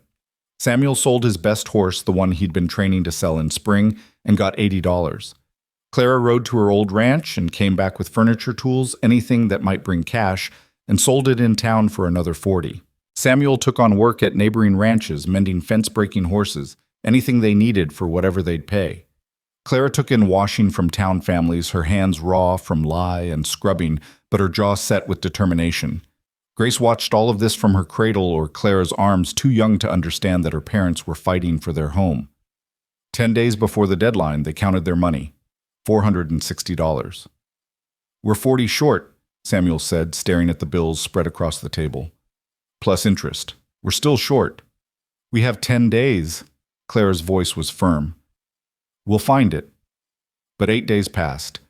Then 9, and they were still short. Samuel had sold everything he could. Clara had worked herself to exhaustion, and they were still $40 away from saving their home. On the morning of the 30th day, Samuel woke to find Clara's door open and her room empty. Grace was still there sleeping peacefully, but Clara was gone. So was her coat and her good dress. Panic seized Samuel's chest. He was pulling on his boots, preparing to ride out and look for her when the door opened and Clara walked in. She looked exhausted. Her dress rumpled, her hair coming loose from its pins, but in her hand was a small leather pouch. "Where have you been?" Clara set the pouch on the table with a soft clink of coins. "I sold my wedding ring, Thomas's ring, and my mother's locket, the only thing I had left from her." Her voice was steady, but her eyes were bright with unshed tears. $60. It's more than enough to cover what we needed. Samuel stared at the pouch, then at Clara, and something cracked open in his chest. "Clara, you didn't have to. Those were yours, your memories. And this ranch is Grace's future." Clara pulled off her coat, hung it carefully by the door. "Memories don't keep you warm in winter. They don't put food on the table. I made my choice, Samuel. Don't diminish it by arguing." So Samuel didn't argue. He pulled Clara into a hug, and this time neither of them pulled away quickly. They stood there in the morning light, holding on to each other and the fragile hope they'd built while Grace slept and the sun rose on the day they'd saved their home. That afternoon, Samuel rode into town with every cent they'd scraped together, $520 enough to cover the loan and interest. He walked into the bank and slapped the money on Cooper's desk with grim satisfaction. "There's your payment, in full, plus interest." Cooper counted it twice, his expression souring with each bill. Finally, he pulled out papers, stamped them, and shoved them across the desk. "Paid in full. Ranch is yours, clear title." He couldn't quite hide his disappointment. "Lucky man Crow, where'd you come up with the money?" "That's none of your concern." Samuel gathered the papers, the proof that they'd won. "But you can tell Stone that the land's not for sale, now or ever." He walked out of the bank with his head high and the deed to his ranch in his hand, and for the first time since Elizabeth died, he felt like maybe he could do this. Maybe he could build something that would last. When he got home, Clara was on the porch with Grace, both of them bathed in afternoon sunlight. She stood when she saw him, the question in her eyes. Samuel held up the papers. "It's ours. We did it." Clara's face crumpled, and then she was laughing and crying at the same time. And Samuel was pulling her close again, and Grace was between them, confused but happy, because her parents were happy. "We did it," Clara whispered against his chest. "We actually did it." "We did," Samuel confirmed. Together. And standing there on the porch of the ranch they'd fought to save, holding the woman who'd sacrificed her last precious memories to protect their future. Samuel realized something that terrified and amazed him in equal measure. He was starting to love her. Not the way he'd loved Elizabeth, not that young, passionate love. This was different, deeper, built on shared struggle and mutual respect, and the choice to keep showing up day after day. It was a love earned through fighting together instead of falling together. He didn't say it, wasn't sure Clara would want to hear it, but he felt it warm and solid in his chest and knew that whatever they'd started this strange marriage of convenience and necessity, it was becoming something real, something worth keeping. Spring came late to Colorado that year, as if winter wanted one last chance to prove its dominance before surrendering to warmth. But when it finally arrived in mid-April, it came with a vengeance, snowmelt rushing through creek beds, wildflowers erupting across meadows that had been dead and brown for months, and a sun that stayed in the sky long enough to make Samuel believe in possibility again. The ranch began to wake up with the season. Samuel worked from dawn until dusk, repairing winter damage, preparing fields for planting, checking the cattle that had survived the brutal cold. Clara worked beside him more often than not, Grace strapped to her back in a sling she'd fashioned from an old blanket. The baby was 5 months old now, chubby and healthy, making sounds that were almost words and grabbing at everything within reach. They'd settled into their marriage like settlers into new land carefully, at first testing the ground, then with increasing confidence as they learned what was solid and what might give way. They still slept in separate rooms, still maintained a careful distance in some ways. But in others, the boundaries had blurred without either of them quite noticing when or how. Samuel found himself reaching for Clara's hand when they walked to the barn in the mornings. Clara had started mending his clothes without being asked, her stitches small and precise where his had been crude and temporary. They sat closer at dinner now, their shoulders sometimes touching, and neither pulled away. Small intimacies that meant nothing and everything. One evening in late April, Samuel came in from checking the herd to find Clara in the kitchen, Grace on her hips staring at something on the table with an expression he couldn't read. "What is it?" Clara looked up and her eyes were bright with tears she wasn't letting fall. "Look what I found today when I was cleaning out the shed." She gestured to the table and Samuel saw seeds. Dozens of paper packets carefully labeled in Elizabeth's handwriting. Vegetable seeds for a garden she'd never lived to plant. "She must have ordered them last fall," Clara said quietly. Before everything. She was planning for this spring. For a garden. Samuel picked up one of the packets, tomatoes, Elizabeth's favorite, and felt the familiar ache of loss settle in his chest. She loved gardening. Used to say it was the only thing that made sense in the world. You plant something, you tend it, it grows. Simple cause and effect. "We should plant them," Claire said. "We should plant her garden." Samuel looked at her surprised. "You want to?" "I think we should. For her, for Grace, and for us." Clara shifted the baby to her other hip. "It seems like the right thing to do, finishing what she started." So the next morning they began. Samuel turned the soil in the plot Elizabeth had marked out the previous year. The earth cold and heavy, but ready. Clara followed behind, planting seeds according to the notes Elizabeth had left in her careful script. Tomatoes here, beans there, squash along the back fence where they could climb. Grace watched from a blanket in the shade, tracking their movements with her bright eyes, occasionally shouting nonsense syllables that they pretended to understand. "She's saying we're doing it wrong," Samuel said at one point, making Clara laugh. "She's probably right. I've never planted a garden before. Thomas always hired someone to do it." Elizabeth would have said the secret is talking to them, the plants. She swore they grew better if you talked to them like they were people. Clara looked up from the row she was planting, dirt on her cheeks and amusement in her eyes. "You're joking." "I'm not." She'd go out every morning and have whole conversations with her tomatoes. Tell them about her day, ask their advice on things. I thought she was crazy at first, but damned if those tomatoes didn't grow bigger than anyone else's. "So we're supposed to befriend our vegetables now." "If you want them to cooperate, yes." Clara laughed, and the sound of it made something warm bloom in Samuel's chest. She'd been laughing more lately, he realized. The deep grief that had haunted her when she first arrived had eased into something more manageable. She still had dark days he'd hear her crying sometimes when she thought he was asleep, but they were fewer now, farther apart. They worked through the morning, and by noon the garden was planted.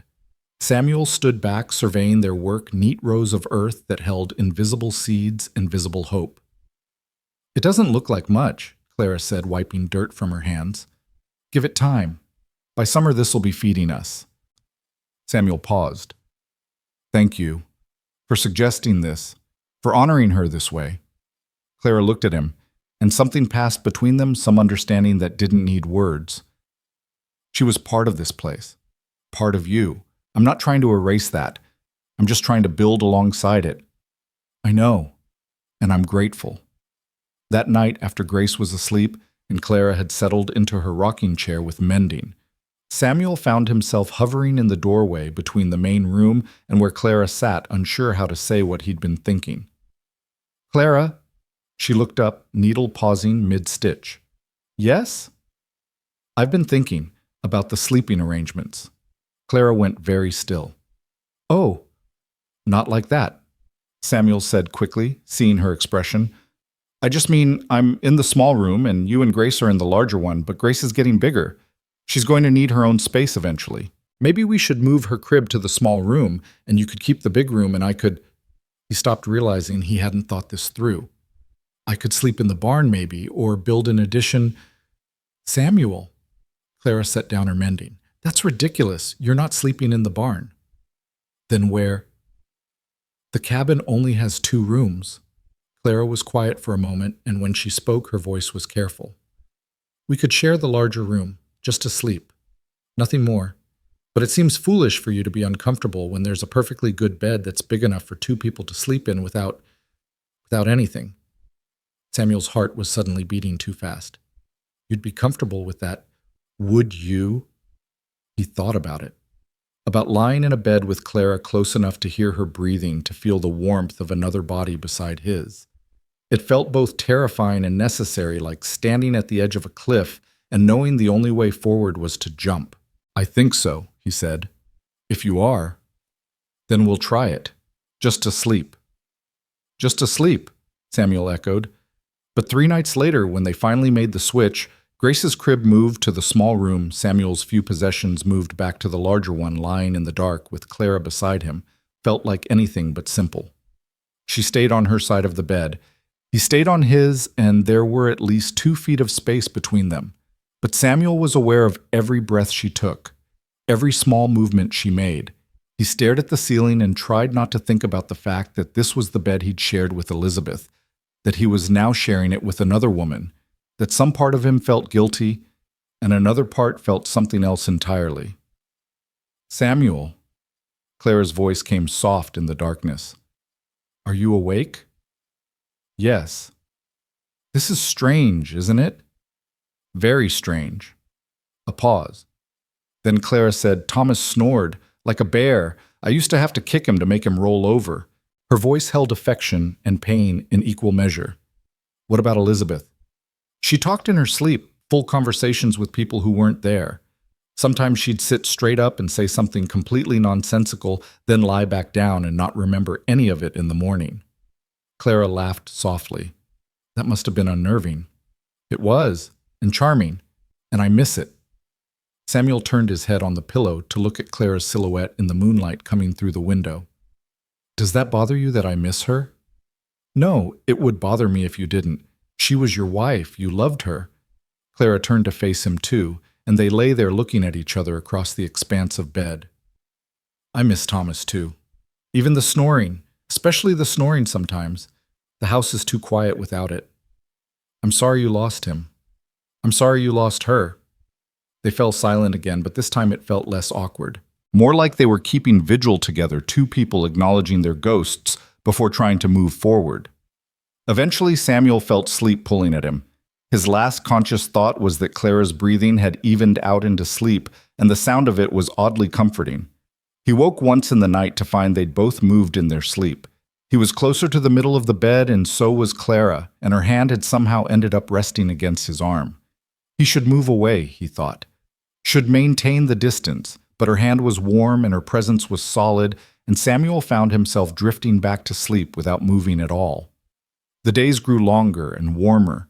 The garden began to show signs of life, small green shoots pushing up through the earth like tiny acts of faith. Grace learned to roll over then, to sit up with support, then to babble in strings of sounds that almost resembled language. The ranch work intensified as spring moved towards summer, and Samuel hired 2 men from town to help with the heavy labor, paying them with money he'd saved from selling wool from his small flock of sheep. Clara threw herself into making the ranch feel like a home.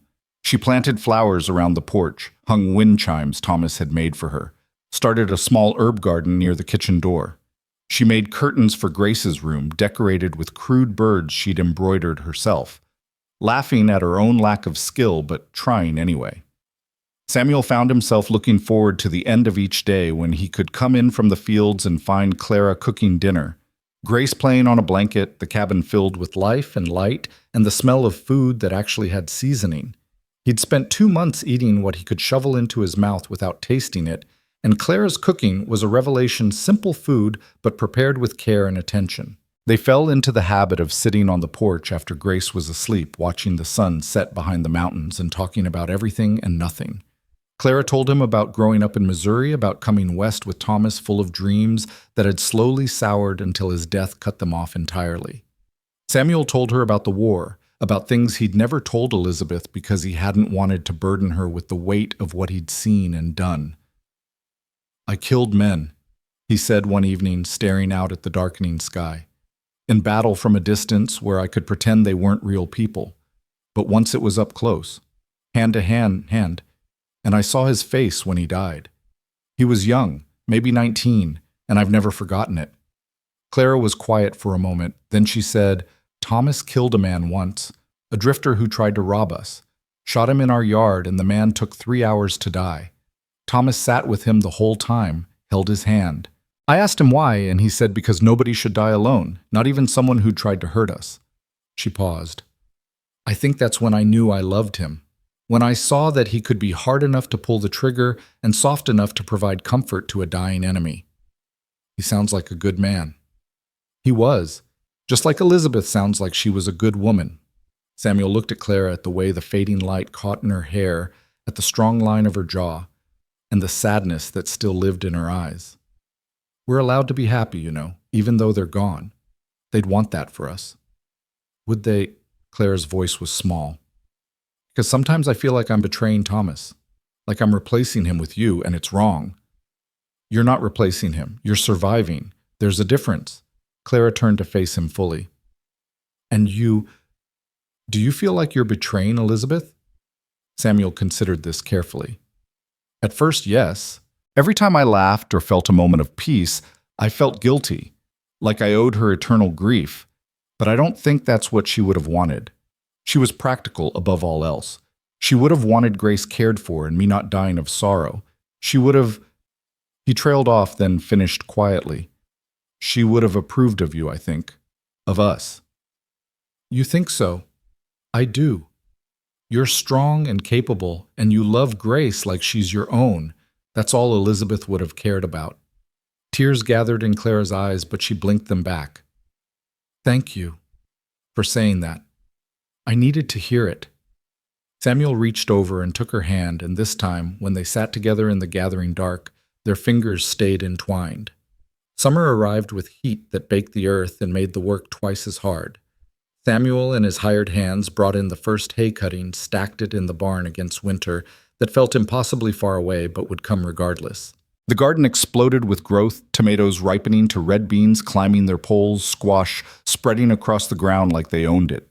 Clara worked herself to exhaustion, preserving the bounty canning vegetables for winter drying herbs, making enough food to see them through the cold months. She'd learned her mother's recipes before the woman died, she told Samuel, and she was determined to use them. Every jar she sealed and lined up in the root cellar was another small victory against the uncertainty of life in Colorado. Grace, now 7 months old, had become a personality instead of just a baby. She laughed at everything: the chickens, the wind, her own toes. She'd started crawling, which meant constant vigilance to keep her from getting into trouble. And she'd clearly decided that Samuel was the most entertaining person in the world, lighting up whenever he walked into a room in a way that made his heart squeeze tight in his chest. "She adores you," Clara said one evening, watching Grace reach for Samuel with grabby hands while making excited squealing sounds. "The feeling's mutual." Samuel picked up his daughter and tossed her gently in the air, catching her and earning delighted giggles. "She's perfect, Clara, absolutely perfect. and that's because of you. It's because of both of us." Samuel looked at Clara over Grace's head, and the words he'd been holding back for months pushed against his throat, demanding to be said. "I love you." Clara froze, her expression unreadable. "Samuel, I know we didn't plan this. I know this wasn't supposed to be a real marriage, but somewhere along the way it became real for me." He settled Grace on his hip, the baby chewing on his collar and oblivious to the moment happening around her. "I love you, Clara. Not like I loved Elizabeth, but different. Better maybe because it's built on truth instead of romance. And I understand if you don't feel the same way, but I needed you to know." Clara stood frozen for what felt like an eternity. Then she crossed the space between them and kissed him. It wasn't like the chaste kiss at their wedding. This was real messy, desperate. Her hands came up to frame his face, and he kissed her back with one arm still holding Grace, who made a sound of protest at being squished between them. They broke apart, both breathing hard, Grace wiggling impatiently. "I love you too," Clara whispered. "God help me, I love you too. I've been trying not to. Trying to keep it safe and distant, but I can't. You're stubborn and infuriating, and you leave muddy boots by the door, and you're the best man I've ever known." Samuel laughed, and it came out half-sob. "That's quite a declaration." "It's the truth." Clara kissed him again, softer this time. "I love you, Samuel Crow, and Grace, and this life we've built from scraps and desperation." Grace chose that moment to grab Clara's hair and yank, breaking the moment, but somehow making it more perfect. They laughed, disentangling the baby's fierce grip, and Samuel felt something settle in his chest that he hadn't realized was still unsettled. They were a family, not by accident or necessity anymore, but by choice, by love. That night, the careful distance they'd maintained in bed disappeared. Clara moved to the middle, and Samuel followed, and they fell asleep tangled together, with Grace sleeping peacefully in the next room. It felt right in a way nothing had felt right since Elizabeth died, like coming home after a long journey through hostile territory. In the morning, Samuel woke to find Clara already up, standing by the window and looking out at the garden with a soft expression. "What are you thinking about?" he asked, moving to stand behind her, his arms coming around her waist. "About how strange life is. 6 months ago, I wanted to die. I couldn't see any reason to keep going. And now?" She leaned back against him. "Now I have everything I thought I'd lost. A home, a family, a reason to wake up in the morning." "Me too." Samuel pressed his face into her hair, breathing in the scent of her. "Me too." They stood there for a long moment, watching the sun rise over the ranch they'd fought to save, and Samuel sent a silent thank you to whatever forces had brought Clara to his door in that blizzard, to Elizabeth for teaching him how to love, to Grace for giving them both a reason to survive. The summer passed in a blur of work and joy and the small intimacies of married life. Samuel and Clara fell into each other with the eagerness of people who'd been alone too long, learning each other's bodies with patience and curiosity and affection. They laughed more, fought occasionally sharp and quick, then made up with kisses and apologies. Built something that felt permanent in a world that had proven itself anything but. Grace grew and changed, pulling herself up on furniture, babbling in streams of nonsense that Clara swore were almost real words. She loved the garden, crawling between the rows and grabbing at tomatoes, shoving dirt in her mouth, until Clara learned to watch her constantly. In August, Clara discovered she was pregnant. She told Samuel one evening after dinner, her hands nervous on her lap, her eyes uncertain. "I know we didn't plan this. I know it's fast, but we're going to have a baby." Samuel's first feeling was shock. His second was joy so fierce it nearly knocked him over. "Clara, a baby. Our baby. You're happy." She sounded surprised. "I'm thrilled. Terrified, but thrilled." He pulled her close, his hand settling on her stomach, still flat, but holding new life. "Grace will have a sibling. You'll be a mother again for real this time." "I'm already a mother. Grace is mine, even if I didn't birth her." "I know, but this is different. This is—" Samuel couldn't find the words, so he kissed her instead. That night, lying in bed with Clara's head on his chest and his hand on her belly. Samuel thought about the year that had passed, about the desperation and grief that had brought them together, about the choices they'd made and the life they'd built. It hadn't been easy. God knew it hadn't been easy. But it had been worth it. Fall came painting the mountains in gold and red, and Clara's belly began to show. Grace took her first steps in October, stumbling from Clara to Samuel and back again while they cheered like she'd performed a miracle. The garden yielded its last harvest, and they pulled up the spent plants, preparing the earth for winter and next year's growth. In November, James Pritchard stopped by with news the church was hosting a harvest festival, and they wanted to include all the families in the area, even the scandalous ones, he said with a slight smile. Margaret thinks it's time people stop talking about you two like you're a warning from the pulpit, Pritchard explained. You've proven you're serious. You've made it work. People should acknowledge that. So they went to the festival, Samuel and Clara and Grace, and people actually spoke to them with something approaching friendliness. Not everyone, Mrs. Pritchard still sniffed with disapproval, and Cooper refused to acknowledge them, but enough. Enough to make it feel like they might finally be accepted. Grace, now 10 months old and walking like a drunk sailor, charmed everyone she encountered, smiling her gap-toothed smile and babbling at people until they couldn't help but smile back. "She's beautiful," Mrs. Henderson said, and for once there was no judgment in it. "You've both done well with her." "Thank you," Clara said quietly. "We're trying." That night, riding home under a sky full of stars, Grace asleep between them, Samuel felt a contentment so deep it scared him. "This is dangerous," he said. Clara looked at him. "What is being this happy? The world has a way of taking things away when you least expect it. Then we'll deal with it when it comes. But Samuel—" She reached over and took his hand. "Stop waiting for disaster. Just let yourself be happy. We've earned it." Samuel squeezed her hand and tried to believe her. Winter returned, but this time Samuel faced it with hope instead of dread. The cabin was full of laughter and life. The root cellar was stocked, the livestock was healthy, and Clara was growing rounder with their child due to arrive in early spring. On a cold January night, 3 years almost to the day after Elizabeth's death, Samuel stood on the porch and looked out at the land he'd nearly lost. The barn stood solid against the sky. The garden plot lay dormant but ready. The mountains rose up in the distance, eternal and indifferent. Behind him, in the warm cabin, Clara was singing to Grace a lullaby about mockingbirds and diamond rings. Their voices mingled, Clara's low and sweet, Grace's off-key but enthusiastic. Samuel closed his eyes and let himself feel it, the fullness of this life, the complexity of joy built on grief, the strangeness of loving again when he'd thought love was finished with him. "Samuel!" Clara's voice called from inside.